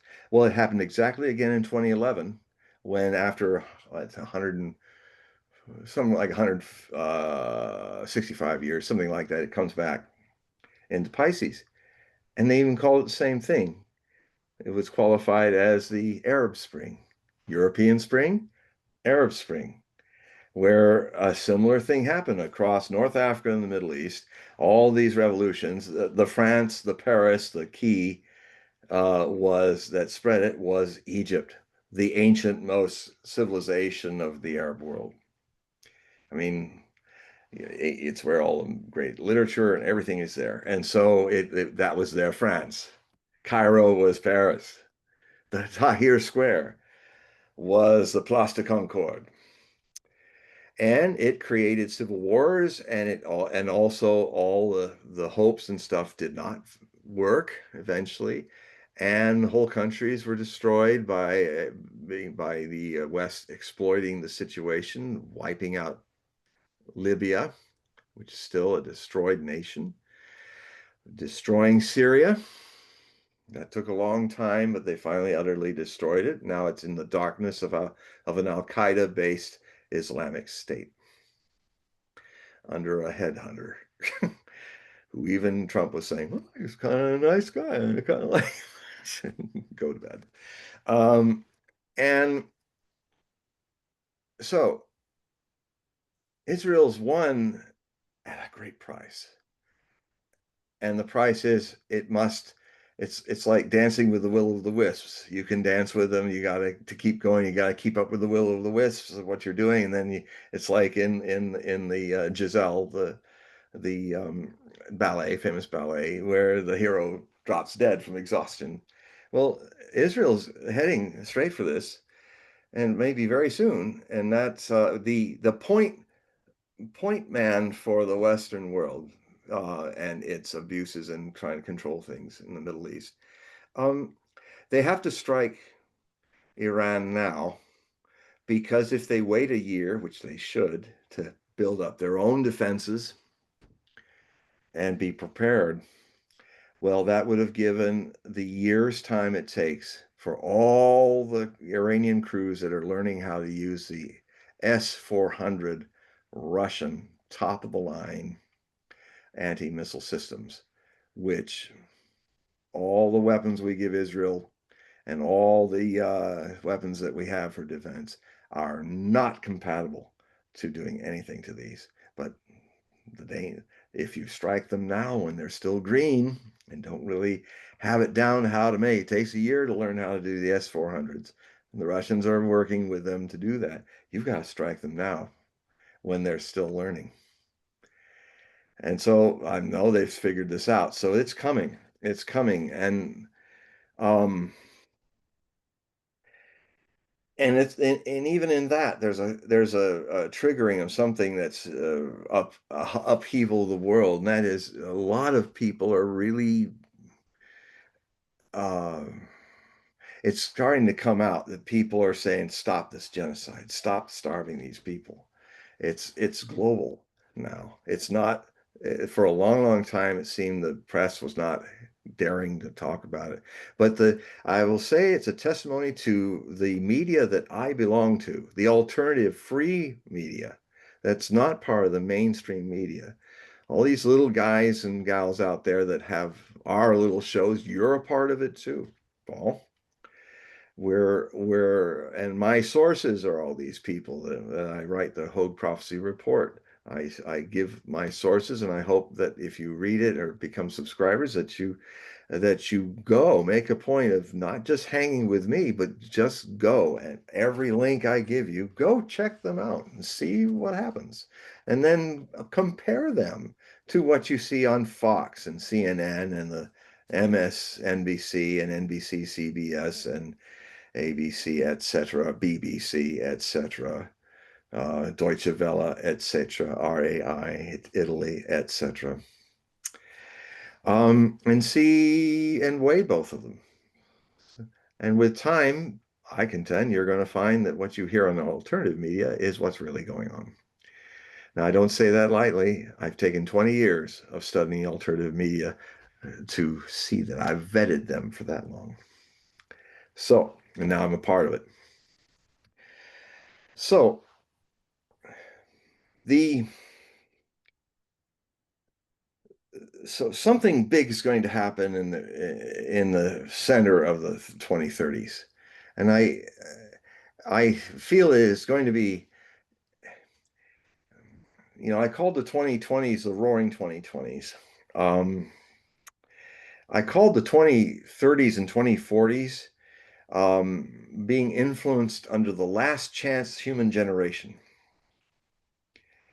That is, the people that have been born, that are being born right now, um, being born in 2023, 2024, starting. It's a new generation, the last chance generation.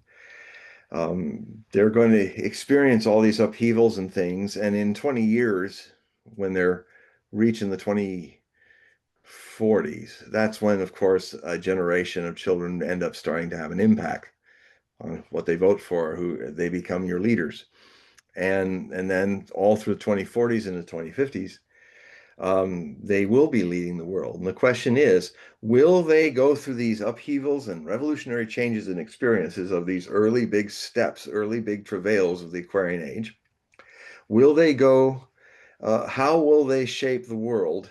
And how will they lead the world out of these crises?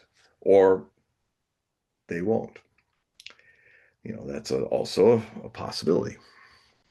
I'm not saying this is all a lot a lot of times in the future. Well, anybody says this is what's going to happen. Um, there's too much free will, even unconscious free will out there to always make that work. And if you say it, and if you have a lot of people hearing you, you're reshaping it, whether you're aware of it or not. So I'm aware of that. But so the just to wind this down, I'm sure there's a lot of people want to ask questions, and I'm going to wind this down. Um, the the West is going to be impacted most. The economic crisis is in the West primarily, and what it will do, it will speed up all other victims of Western monetized sanctioning to join the BRICS. I mean, Trump's I don't if he said he read that book on President McKinley, he at best skimmed it. My studies of McKinley and tariffs are he doesn't have any idea. I mean, McKinley used tariffs, and tariffs are key because what's happening now, the Supreme Court is probably going to now have to make the final decision on Trump. Does Trump have the constitutional right to declare this an emergency, the Chinese, the deficit and all that. I mean, there could be a lot of arguments as well. Are you declaring emergency that you sold all our industrial base of the last 30, 40 years to the Chinese and they're actually making stuff better than we do? Is that an emergency about China, or is it an emergency about you? You dummies, and the dumb people that sold all that from um, Clinton, who had the idea that we'd be a service economy and that the Chinese would just be the wetback people that make the coolies that make it happen. He didn't use such language, but that's basically what it was. And all that white supremacy, economic, European, Western dominant stuff is all coming up now. And the coolies over there aren't coolies anymore. It's amazing. Mao made this prediction in 1950, I think, when he took power. 5051, he said, defining economy as an economy where the most buying and selling is happening by volume, which I think GDP is a really tricky way to hide realities. But it's just look at literally buying and selling. How big is this economy? How much money is being generated and passed in that economy? Um, he said that China would attain that global economic hegemon, or number one economy in the world as in volume selling, in 2016. He said that in 1950 or 51. And exactly in 2016, with everybody in the West ignoring it. So, oh, well, that's not really how you calculate. Well, that's how he calculated it. So you got to kind of take note of that. Mao defined what he meant, and it's happened. And now you guys that used to refute it, now you're all very quiet about the fact that you're all even afraid that here's this buying and selling giant of an economy, which truly is outdoing you. You're not the number one economy anymore in what really matters: people buying and selling and money, currency flowing. They have more current in their economy than we do. Therefore, it's like they got more electricity, if you want to use that metaphor for it. So they are the number one economy. They've been so since 2016. And rather than just come home and make our economy again. So anyway, what was happening is that in when McKinley was president, about 30, 40 years after the Civil War, America's industry, because of the Civil War, had built itself up to a world power, you know, status. And at that time, the Krupp Steel in Germany and British Steel wanted to dominate the market in America. Okay, if America is going to be a great nation, it's going to be built on British and German Stahl, you know, steel. And McKinley was wise to look at that and said, "No, I'm going to kind of tweak you guys and give you a 5 to 10% tariff. You come sell. But I want to favor my homegrown industrial base and not have you giants take advantage of it. So if you don't take advantage of it, maybe the tariffs go down. But if you're trying to give the steel cheaper than we make it here, I'm going to keep putting tariffs. The cheaper you make it, I'll put a little more." But it was just a selective economic issues. Trump wakes up one day after a 3 hour sleep, which is average, and he has this idea that, well, I'm just gonna take everything China gives us and make it 30%. I mean, what could go wrong? What could go wrong with that? Well, a whole lot went wrong. Upheaval on the planet, definitely. It and all this secondary sanctions to India, that blew up in his face. Now India is buying even more oil from Russia. India is the Prime Minister Modi is no longer needing to worry about the expatriate American people that because they don't have any power to manipulate him anymore. In fact, they're probably thinking about going back to India themselves. You know, that, yeah, the Americans are being crazy, being idiotic. You, you can't, this is not going to tweak people to come a little more in fairness to you. It's going to shut your Western economy off from the world. And the world is uniting without us. So a lot of what's going to come in economic upheaval is coming. I'm not sure that the timeline of that's paralleling. A lot of parallels are indeed happening, but it's in Aquarius, this situation now, so it's a little harder to predict. It's because, you know, revolutions kind of happen suddenly. They're not that predictable. They reach a certain critical mass. So I I think I you know, in defense of your view, Paul, uh, it is one thing that's a common problem in prophecy, the ability of people to postpone their disasters, kicking the can down the road.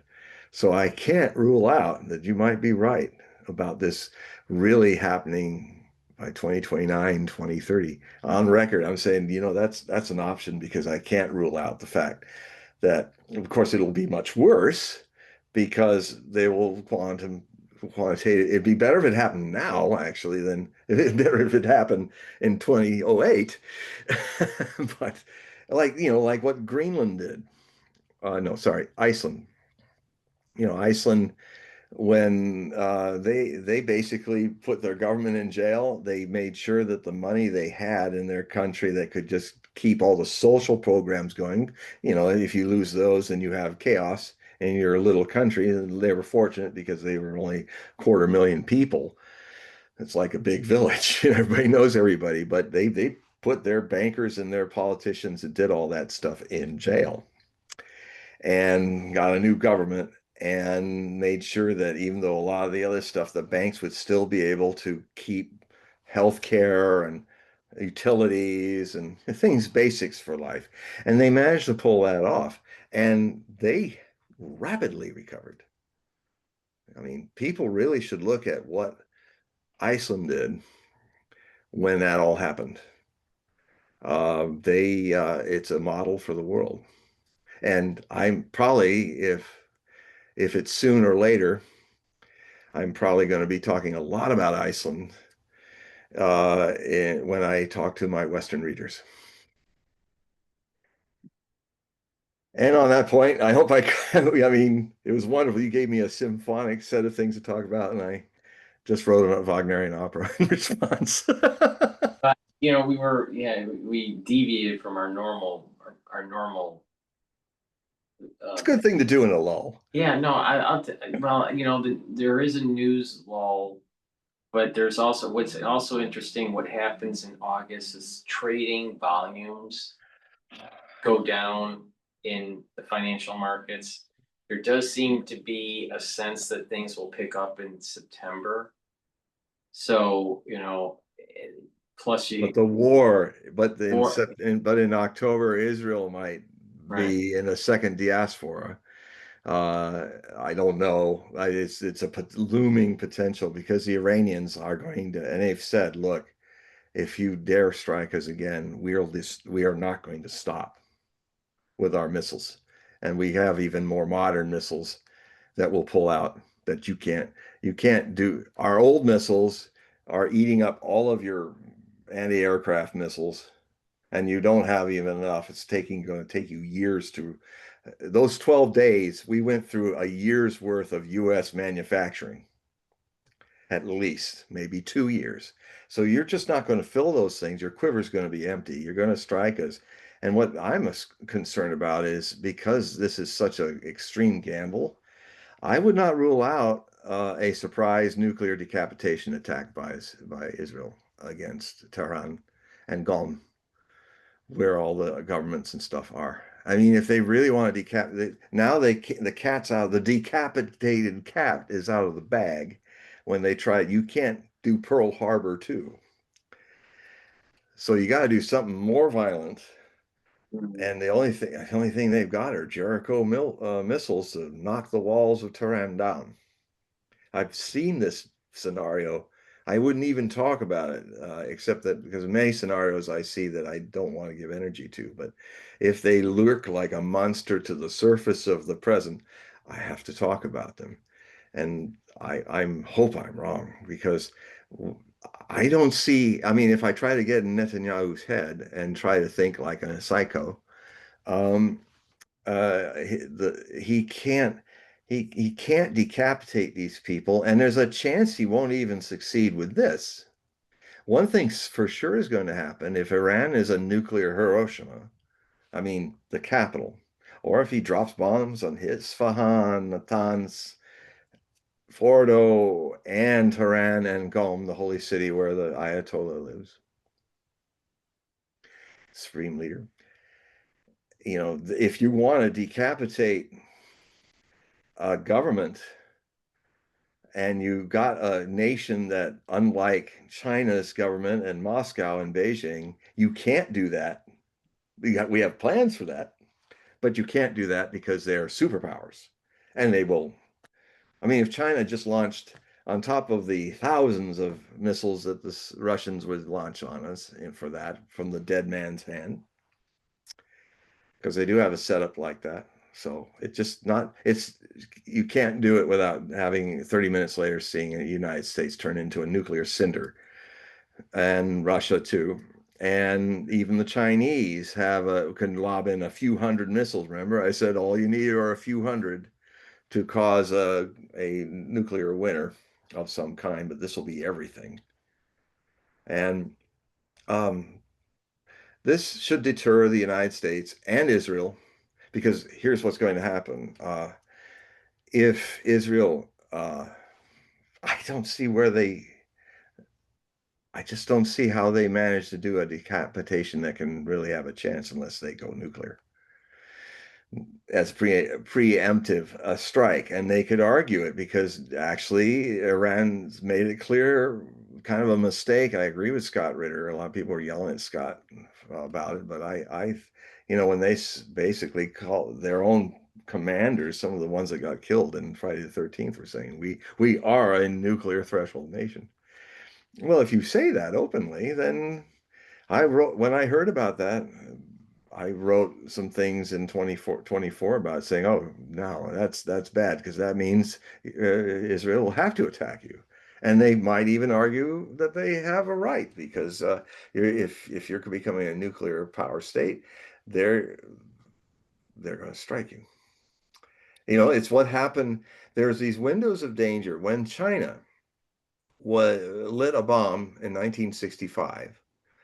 One of the causes for the border clashes that happened between the Soviet Union and Red China during that period, especially in 1969, which was one of the reasons in 69 that it came so close. It was a 2-to-1 option that Moscow was saying, okay, we have to launch nukes on Red China, take out their industrial base in one day, and prevent them from being able to build missiles. Because at that point, from 65 on, each year went by, there was a window where the Politburo in Moscow, Soviet Union, were thinking, we have this window where we have to do something really dire, but it may be for our survival because otherwise the Chinese will have the launchers and the missiles to put those warheads on in a few more years, and then we can't do it, and then we're in this arms race with them, and so we preempt. Israel's in that place right now. They put themselves in there for all the wrong reasons. The first one being stealing the information from the United States and being aided a lot by the French openly, as the French aided Saddam Hussein, and he came far closer, as Scott Ritter found out, because he was the guy heading the inspections. and the breaking up of the so-called nuclear arsenal that they still had in 2003, and that's why we had to strike them. I became aware of Scott because he started to put his neck out there, and he's retired from that, but he went and did hearings where he basically, look, I and my team know what Saddam Hussein has. And he doesn't have any of these weapons of mass destruction that year. We destroyed them all. And if there are any chemical weapons that are still stockpiled, they're inert now. They only have a half-life. If they launch them, they won't do any gassing of anybody. And he had all the information, all the things, chapter and verse, and they did not like it, especially a certain senator from Delaware, Mr. Biden, who really ripped him a new one. There's movies of that.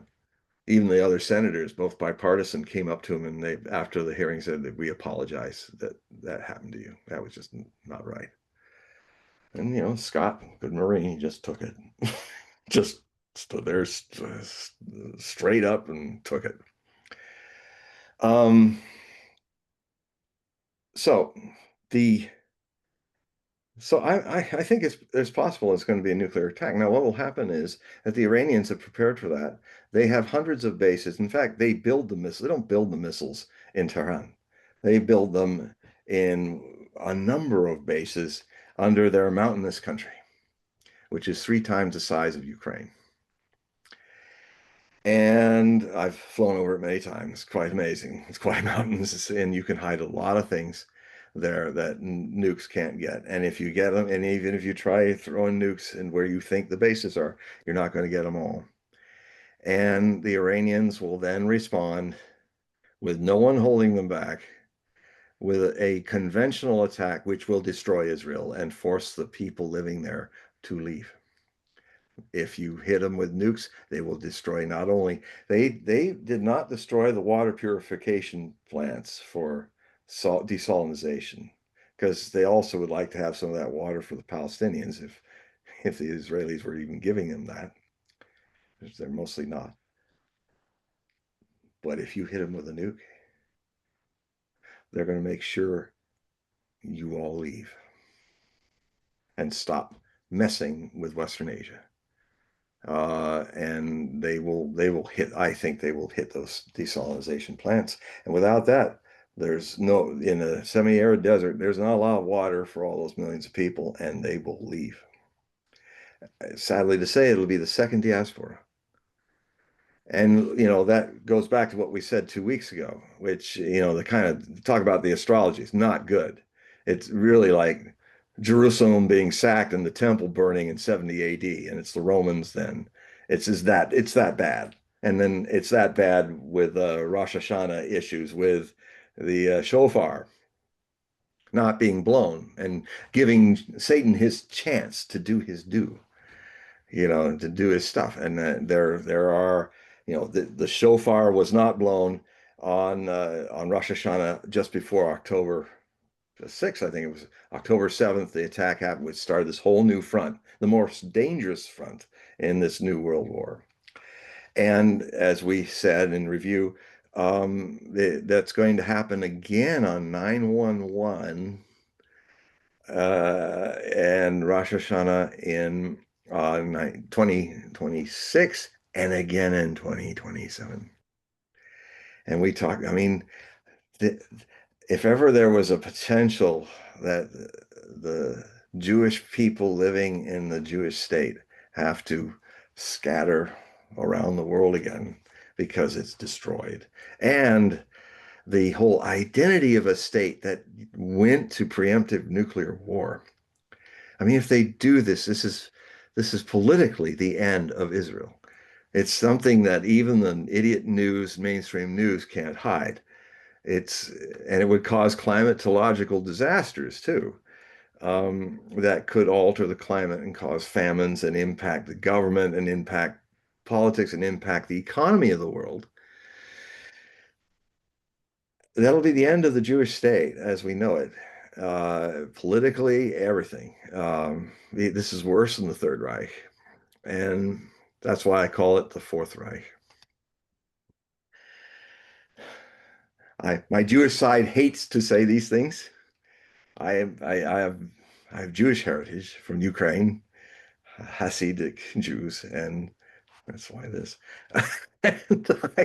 And I, so part of me that's Jewish and been Jews in past lives, is something I hope will not happen. But I have to report. I have to warn. I won't strip naked like Jeremiah and run down the streets of Jerusalem saying, repent, because that's just not pretty. No, I would say that 2026 is definitely a scary moment in time. Yeah, But it's. I think you'll appreciate this analogy. There are these. There's an option space, right? And there is, and then when an event happens, there's a collapse of the wave function. There's a yeah, singularity. There's a collapse of the wave function. But when there's in the landscape of optionality, yes, there is this. There are probabilities of that something could yeah, happen here or there, yes, and they both exist until there's a collapse of that wave function. yes. So as we're approaching this 9/11/2016 date, people, 2026, yeah. yeah, yeah, that they, that collapse of the wave function is approaching, and then an event takes place. Now, where in that landscape will it collapse to? We don't really know yet. But as we're approaching it, I think people have to consider a worst case scenario, and a Well, and I'd even say worst case this. scenario, it could be a new diaspora. Now, Yeah, what is interesting is that the state of Israel, and a lot of people don't understand this, but the state of Israel is something different than the actual temple mount rebuilding of the temple, and we yeah. don't know what date that should be.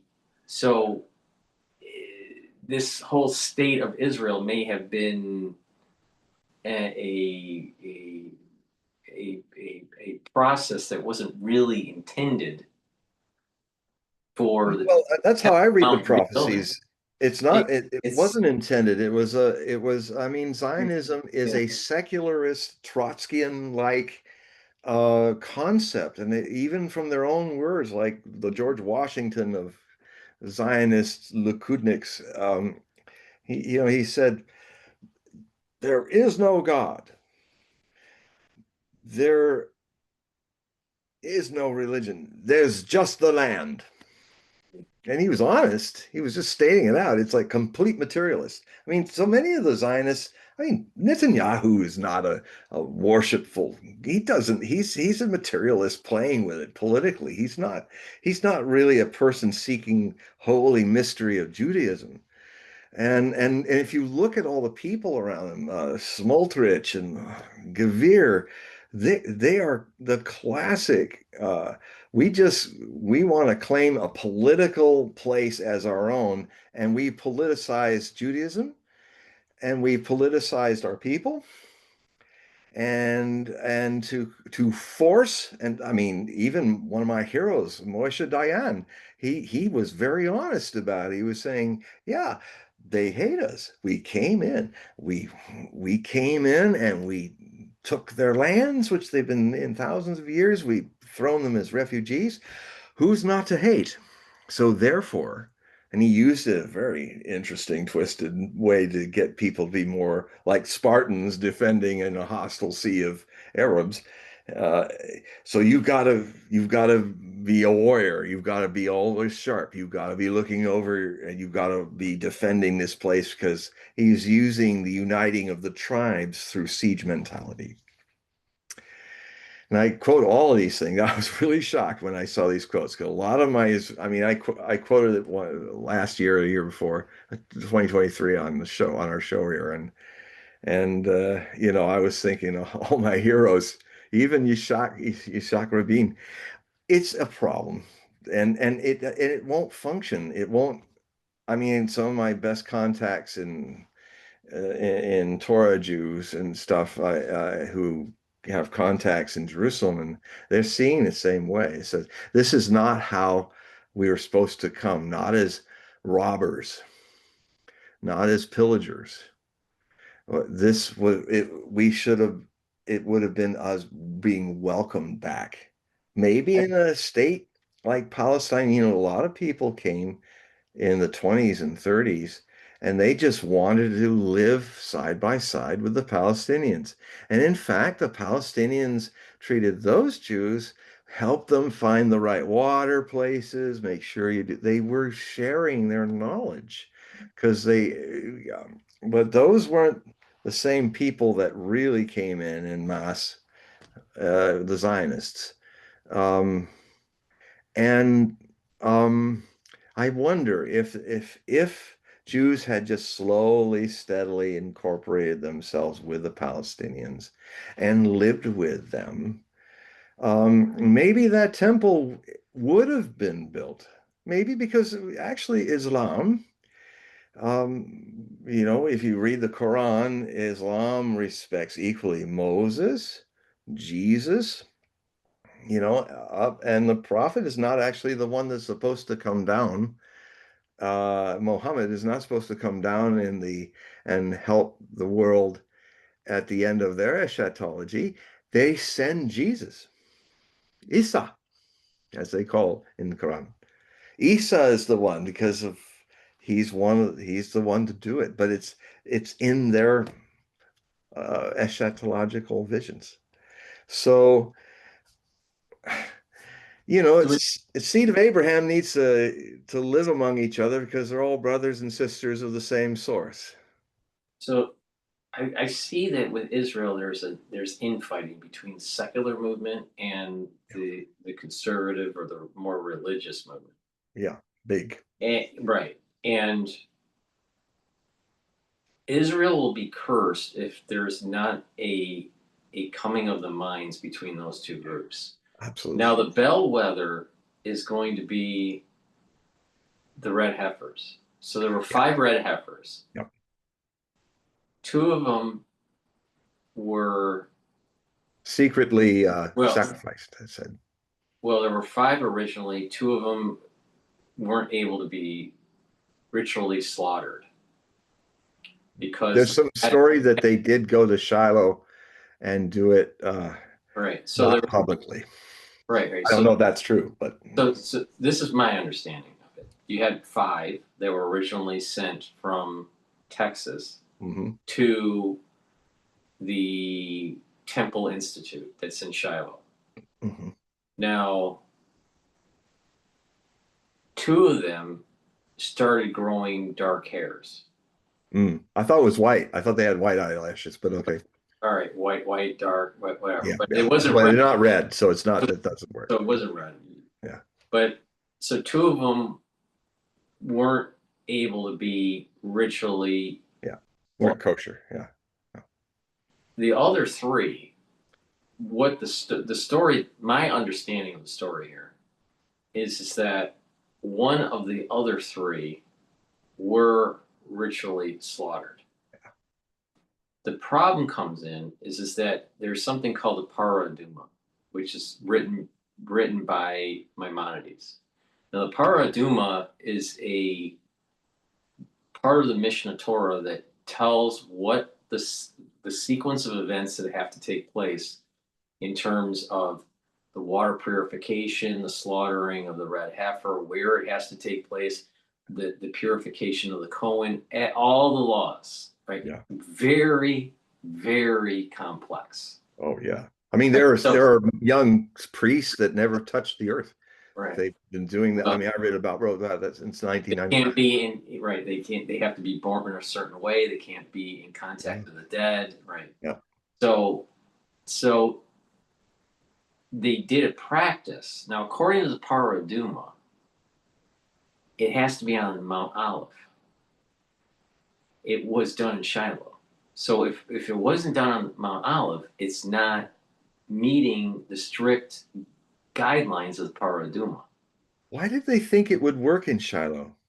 Because here here it gets even better. There was this YouTuber that says that he has some of the ashes. I heard about that. Now you got to remember, think about this. even if it was a Jew, even if he, I don't think the guy is Jewish, but even if he was Jewish, He would know better. there is no way that there was a proper slaughter. Let's assume they properly slaughtered it. Yeah. All right, in Shiloh, which I don't think they did, but let's just say they did. There is no way that the most holy thing that's on earth at the moment would have been the ashes of the red heifer. Yeah. There would be no way that he would have been able to have possession of it. Yeah. Someone would have shot him in the head before that happened. No, So he's just a crank. He's just an internet crank. It's either he's BSing that he has ashes of anything, Yeah. or it's a ritual slaughter practice because this Cohen is young and they have to practice this because it has to be done perfectly. Yeah. All right. So my take on this is that the actual ritual slaughter practice took place in Shiloh, but the real one has not. Now, if we keep that in mind, if these other two red heifers become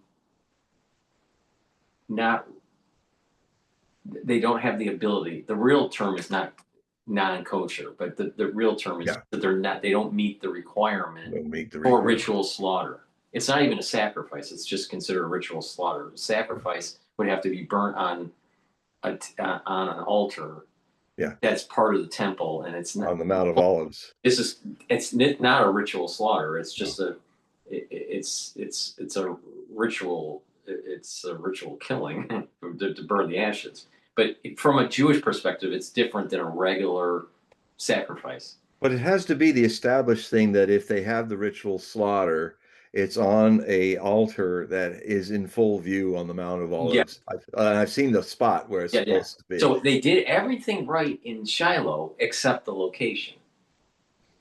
The slaughter took place, okay, but it's not on it's not on Mount Olive. So this is taking the strict interpretation of the Paraduma. All right. So I would, because this has to be perfect, because you got to remember what the ashes does.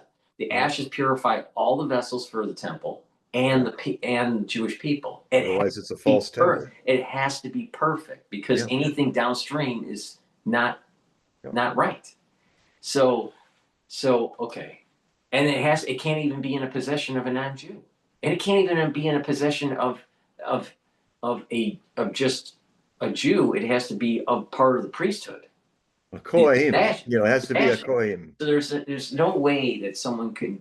There's no way that a non-Cohen is touching anything from a real red heifer ritual slaughter. Which this person was not a Cohen. So online it was it's BS. So I think what is happening here is that there's two left.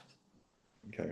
My question is part of the reason why they haven't done the real slaughtering, the real ritual slaughtering, is the Cohen wasn't ready for it to be able to do it correctly. There's the way they slice the airway. It has to be perfect. The whole way. Right. The type of knife they use, the sharpness of the knife, everything. The timing, it's ritual. It's like magic. You have to do it right. Right. So this Cohen wasn't ready. Yeah. So there's two left. If Israel doesn't slaughter them before they become impure for the slaughtering. Okay. And what for the audience, what makes them impure? They get too old. They could grow growth like a tumor, or they have the hair that it's not changes. If they're only allowed to have one hair on their whole body that's not red. If there's two or more, then it doesn't meet the requirement. Okay. So Israel is going through this gate, this possibility that they might be able to slaughter these red heifers on Mount Olive, and they'll have the ashes. Now you got to remember, these red heifers popped up during COVID. right? So Well, no, actually, well, they've been trying this. I wrote about it in 1998 and it got published in 1999 in my book Messiahs. I even had pictures of it and how they were trying to prepare for all this, and they were still breeding them to get the right, white hairs right, out.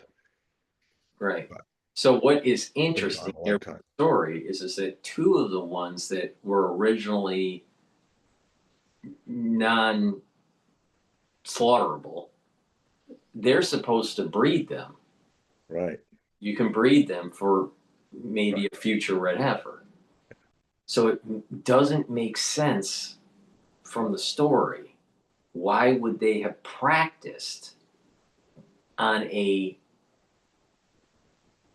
available slaughtered animal? Why wouldn't they have practiced on a non-available? Yeah.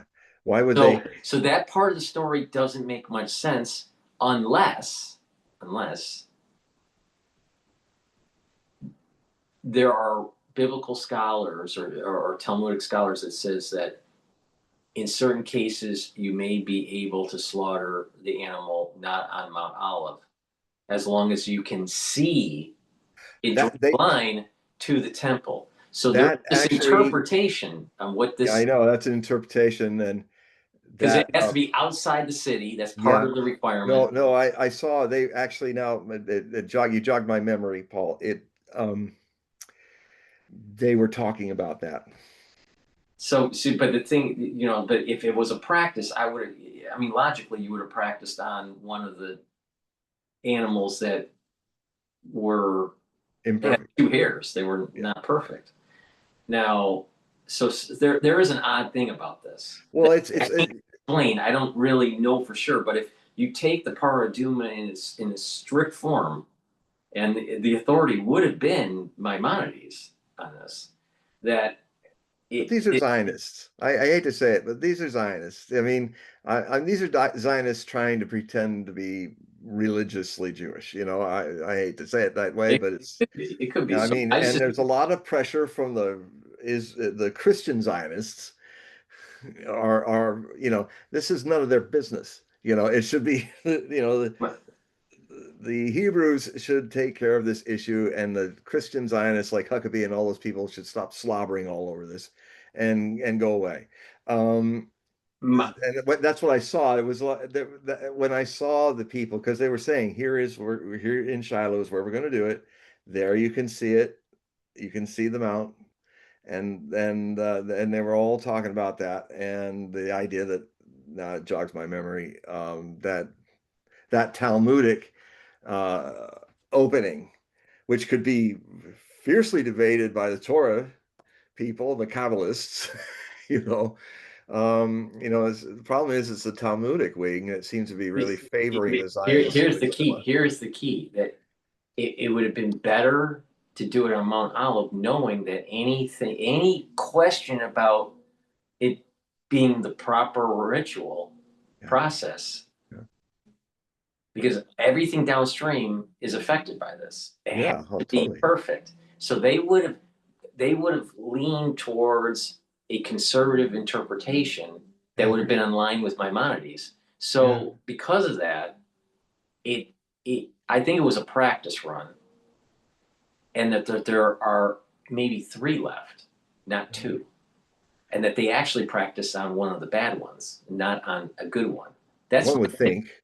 Now, if they didn't slaughter, and they don't slaughter the other two or three that are left, I think Israel's going to fall. And I think that there's this countdown that's taking place, Yeah. and that if the shofar is not blown on the 26th, or in 2026 on September 11th, and before then there's not a slaughtering of the red heifers, there is going to be a curse that's on Israel, because the secular movement and the Orthodox movement within Israel are not coming together to make amends and to usher in a new age of peace. Israel is going to fall. Now, in a few weeks, Rosh Hashanah happens, and it will be blown. Should they do it before then? They should be doing that. they should be doing the slaughtering anytime from now before Rosh Hashanah of 2026. Okay, so that's a period of time. Okay, and the other possibility too is the ranch may produce in its herd some more candidates Right, in Texas. right, but right, exactly. But it has to be within the paraduma. Yeah, There has to be, there's a minimum and max. I think there's a minimum and max age.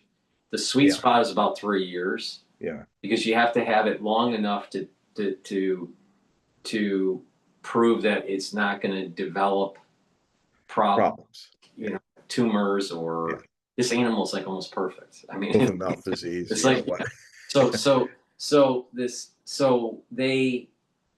they're getting to the point where I think it's almost like God's like saying, I gave you 5 animals, you played around, you didn't do it, you still have the infighting that's taking place. You have 2 animals left. There's another countdown that's taking place that where you're not going to be able to blow the shofar in 2 consecutive Rosh Hashanahs. I'll tell you, this is if Israel, I thought that they would have slaughtered the animal by now, and it's just like I feel as though there's a test and that Israel's failing the test, and maybe Well, it's because the people that are doing this are the power behind this are non-religious, politicized Zionists who who started this whole mess by not coming to the Holy Land in the right way, somehow finding harmony with the people that were there.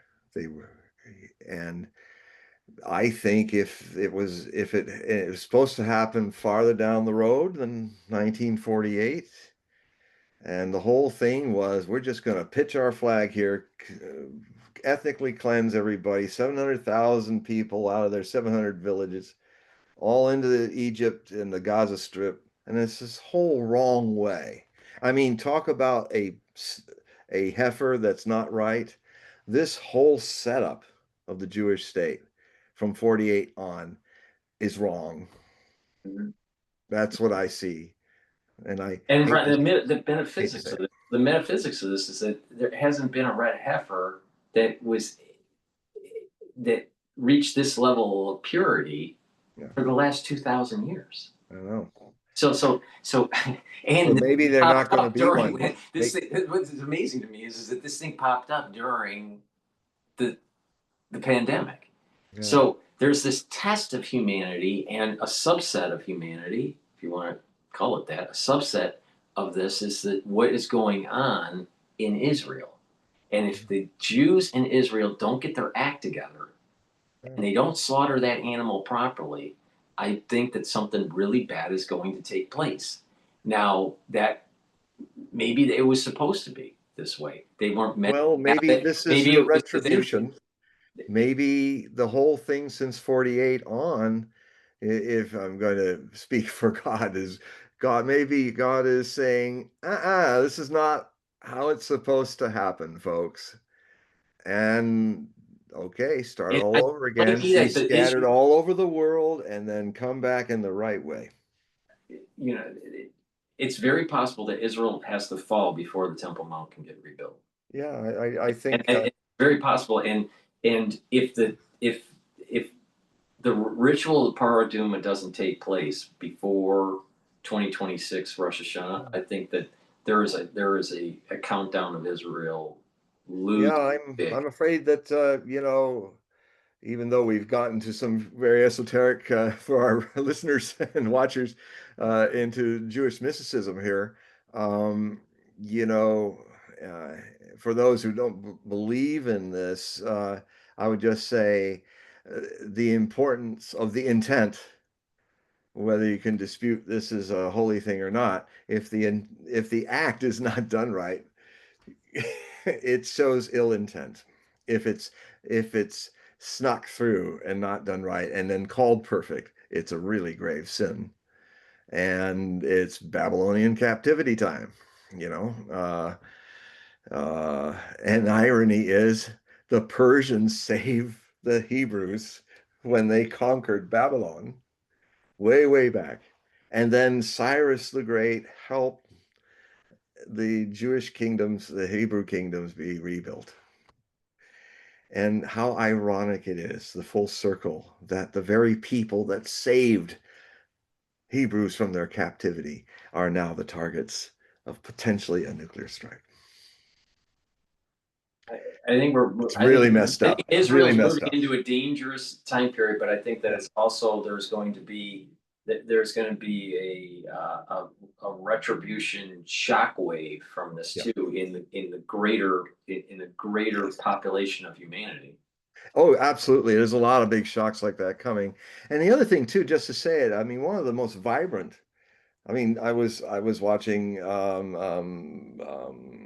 Max Blumenthal from the Gray Zone. He spent a month with his wife Anya and their kids in Tehran, and they did all these things. And he went to the Jewish synagogues, and Iran has a vibrant Jewish community. You know, they're in the parliament. They're respected, and they're going to be murdering those people too. It's like it's wow, yeah. Well, I mean, it could all come down in another few weeks, or it might take longer. I mean, again, I support a longer time in this case because maybe we can avoid it. well, there's a tradition that states that there will be a potential opportunity to usher in the Messianic age, but if the Jewish people do not take that opportunity, then what it's going to happen is that it'll be automatic in year 6,000. Well, year Yeah, 6,000 in Jewish calendar is 215 years from now. yeah. So we may actually see this event that could be ushered in early, but because I mean, fighting yeah, yeah. doesn't happen, and then this messianic age actually is kicked down the road until 215 years from now. But that Well, I think that's what's 250, what's the year in the Christian calendar? 215 years. so that's going to be roughly 2,240. Okay. Okay, 2240. That's interesting. 4, 5, 6, 7, 8, 0. Okay. 2240 AD. 2240. That's close to the end of the second 250 years. That that starts to approach the Pluto return period. Mm-hmm. I think there's another 20 or 30 years left before that as Pluto returns. But yeah, well, yeah, my sense is that's what's going to happen. It's And going think to, about it, it's like I in think it's going to how take at time. least that many years to heal all the mess that And Zionism has done for the Jewish community of the world, and how it's damaged itself, or the Zionists in this Jewish state is, I think, it's an anathema, and I think it's not. And I guess I hope I'm wrong, but I'm just I would think it will take over 2 centuries to heal this and do this right. If these things in the next few months or a few years happen, it's going to take two to mankind is 100 years. going mankind if paraduma doesn't happen, if mankind is going to see atrocities that are worse than what we saw in World War I and World War II. And the Jewish people will go through, like you said, another diaspora, Yeah. which may be even worse than what they went through in the 40s. Well, yeah, because there's the world's much more interconnected, and I can tell you, it's just happened. It's just kind of finally hit the whole starving these people systematically and then shooting at them as they're coming in. These Christian Zionists who are mercenaries uh, in a war zone, and it's finally out of the bag, and the whole world is waking up to it. And you know, I don't think Israel will, even if none of this happens and somehow this war ends and it gets resolved, Israel is bankrupt itself politically and morally. I think the diaspora may have it in a different way. I mean, I was one last thing I was thinking an hour ago. I was thinking, well, what if the scenario is this time Netanyahu's attack, a nuclear attack, is successful and completely decapitates Iran, has it all breaking up and falling apart? Uh, do you think that would make the world forgive that millions of Iranians are added to the millions of, and now your guys are talking about knocking on the door in Lebanon now and taking out all those people because that's part of the greater Israel idea. That's Israel in their view. Well, play this out, John. There's a possibility within this landscape of probabilities. There is the lack of the power of the Duma sacrifice or ritual, slaughtering ritual. Jews are kicked out of Israel. There's a new diaspora. There's a nuclear war. Yeah. Many of the Middle East, what is left of the Middle East right after the diaspora, is nuked. And then you have 250 years or 215 years coming back where the Jews come back after, the radiation fallout, however this all plays out. Well, the radiation's in And then Iran. but the point I'm making is that there's a nuclear war that happens and the Jews are leaving Israel. Yeah. The point I'm making is part of the diaspora is to prevent the Cohens, because remember, it's only Cohens can do the rebirth of the month. That it protects the Cohens from dying. See, Hitler didn't understand this. Hitler didn't have to kill all the Jews. Hitler just had to kill all the Cohens. Yeah. And it'd be over. Yeah. But the whole point of the diaspora isn't so much, I mean, part of it is to punish the Jews, but it's a protective mechanism for a future date for the Cohens to come back. So the diaspora may act, even though Israel, they lose the land. They're a target. And they've earned it, unfortunately. Right. But the thing is that it ends up being a survival mechanism for the Cohens. Exactly. Well, what happened before? What happened before? The Cohens survived because in these 2,000 years, hiding in a mass of other people is sometimes a way to protect yourself. Mm-hmm. If you're all in one spot, mm-hmm. I mean, if somebody dropped a nuke on Jerusalem right now and wiped out all the Cohens. So you're going to have so there'll be hubris that builds up into the Middle East. Yeah. Because they kicked out the Jews. And then there's this there's this almost like Western culture versus Middle Eastern culture war.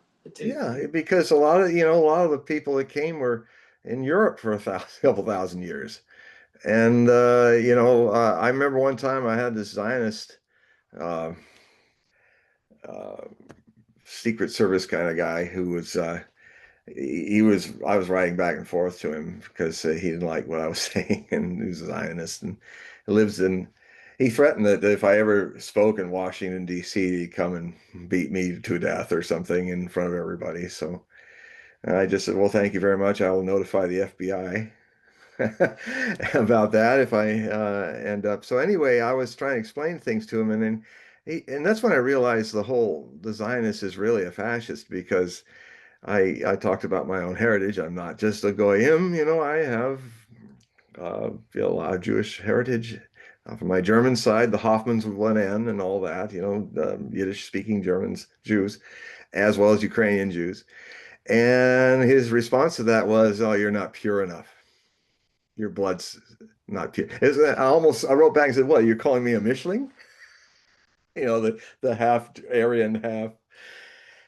And then I said to him, that's why he probably hated me so much. I said, it just dawns on me that if you want to find the Semitic people look, I don't agree with your pure blood number about this, so let's get clear. But if I were arguing in your favor, and you're looking for the purest Semites from the seed of Abraham, then it would have to be the people that didn't go into a diaspora and intermingled with other peoples, I think it's wonderful that Jewish people did that. I think it's made them richer, and given us so many things. And I told them that. But if we follow your racial pure idea, then the Semites, the red heifers of Semites are the Arabs. If you want to look at the way ancient Jews looked, look at Crown Prince of Saudi Arabia. I mean, look at the Arabians, look at the Arabs. They because they didn't intermingle with lots of other people, according to your view, I said, which I totally disagree with. Um, that's what really got him to start violently threatening in our interchanges. I mean, I think in any religion, there's a group within it that is Yeah. just they're zealots and that Oh, yeah. just have they're The just zealots are running Israel right now. God help Israel. there's there's a bad there is a battle going on in Israel. There is. I Internally. hope it gets more. I hope a lot of righteous Jews really stand up, or you're all, oh God, it's a mess. It could all end up in a nuclear war because maybe the other scenario is Iran already has 10 bombs now.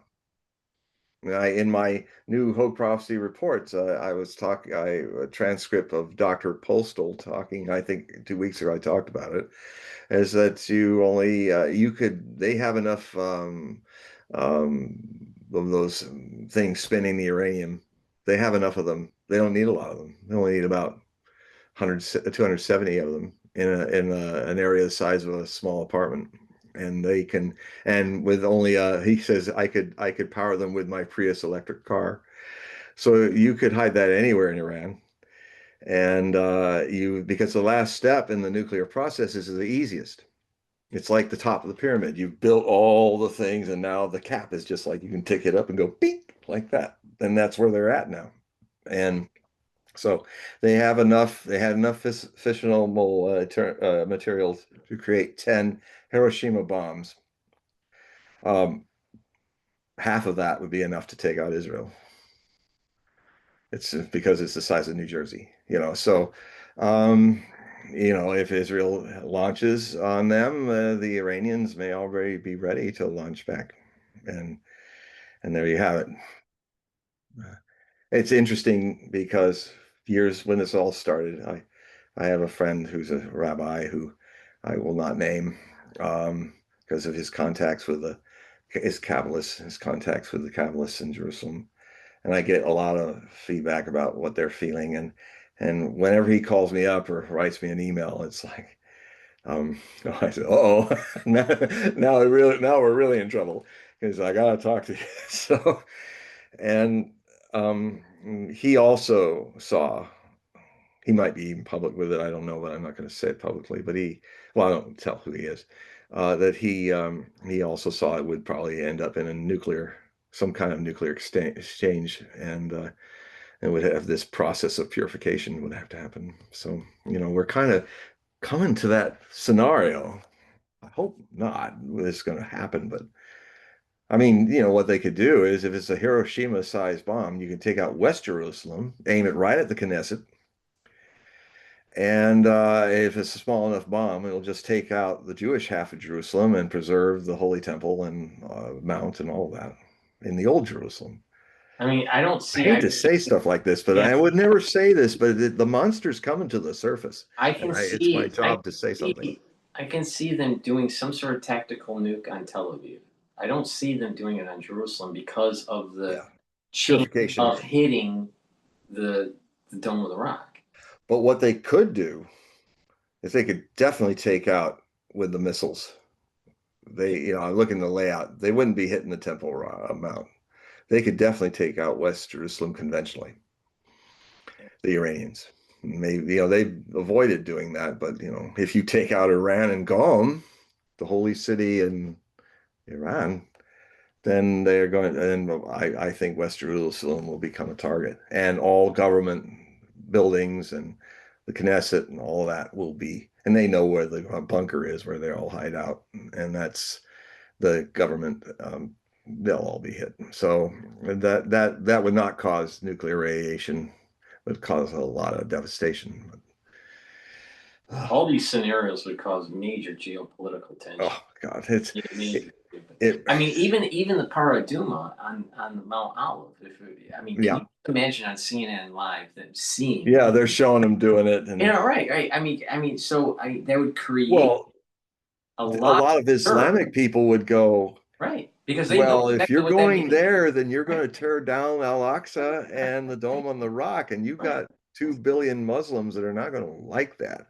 right. And we've got a prophecy of our great holy crusade to take Al-Quds And back. this is part of the reason why the government is not allowing the Temple Institute to actually do it on Mount Olive. Thank goodness.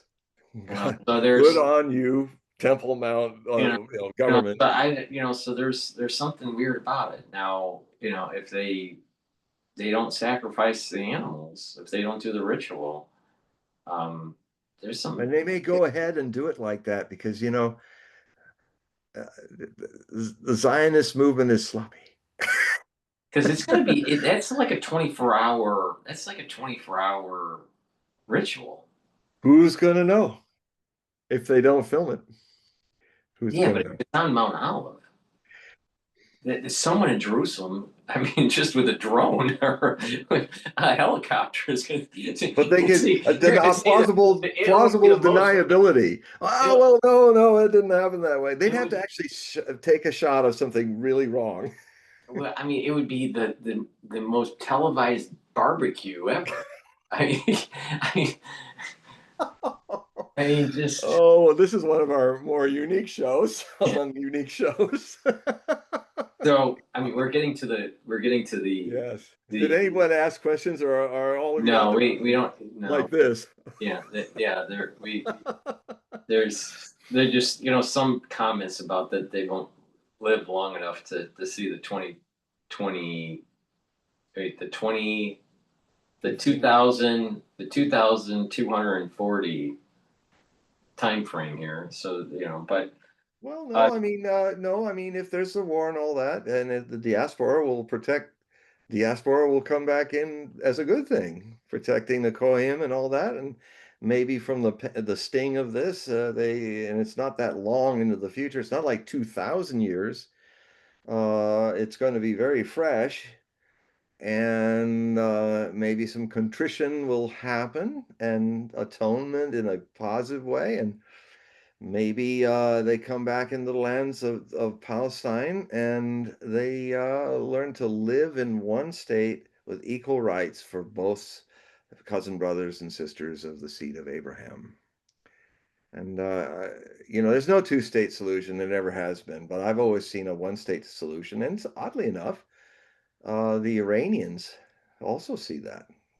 They they don't see the end of politically of Israel as an end. Everybody, because Netanyahu, the mistranslation I talked about, they were going to wipe Israel off the map. It was a bad translation, and it was explained. No, we just mean the political entity. That's why they call it that now in Iran. The political entity that's the Zionist state will no longer exist. But he was talking, Ahmadinejad, the president who was making this speech, I read the speech.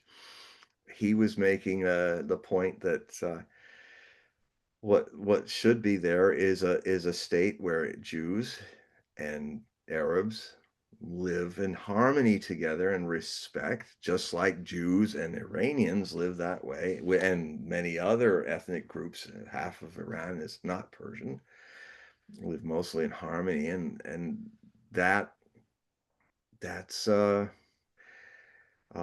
that was the state that they were talking about, where it brings back that idea in the 1920s and all, where the first Jewish settlers lived and broke bread and were neighbors, good neighbors, and the Arabs were good neighbors to them.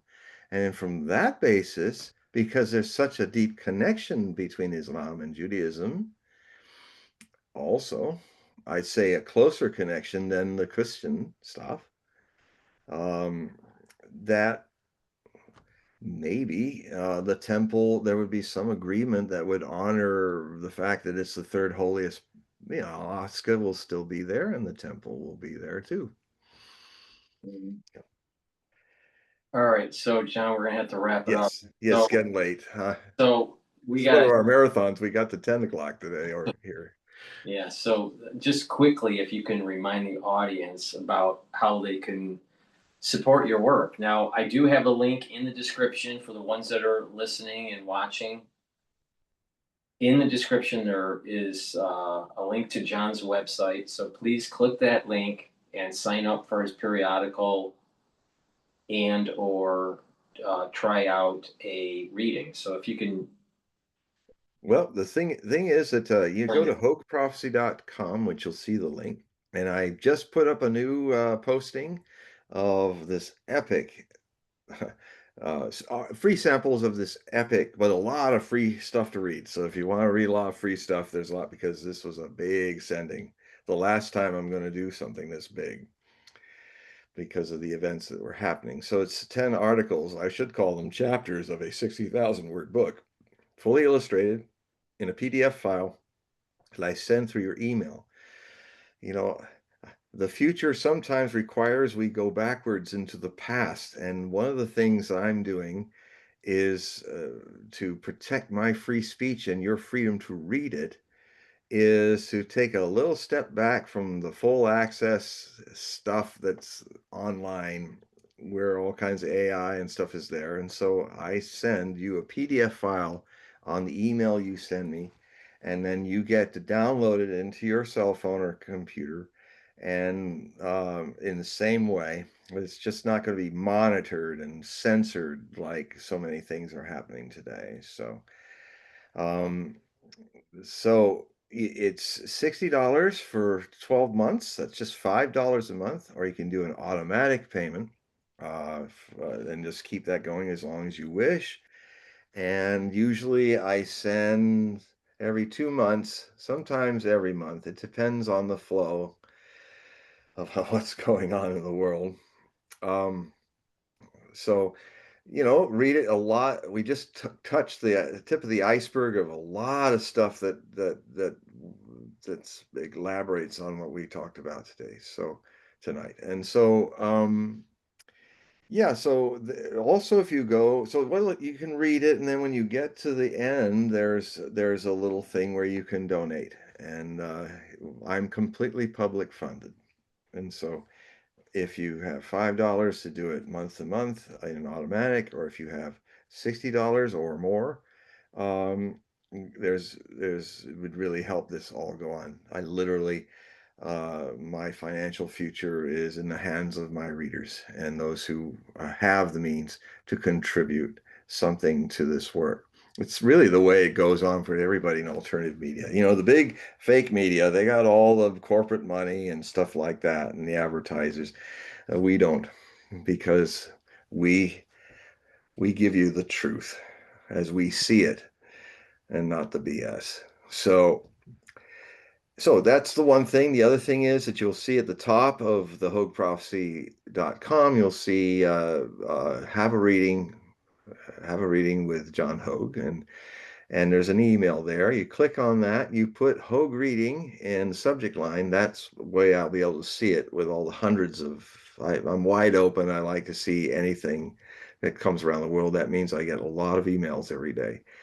So if you put that on the subject line, just that, then I'll immediately get back to you as soon as I see it, give you the instructions and what the reading's about. Basically, the reading has an astrological opening, and then it goes into a tarot card divination situation and just some direct back and forth from me, who I claim to be an empathic medium, initiated by my master to do this stuff in 1987 in India. And so you can have a one-on-one with all this energy, just you and me.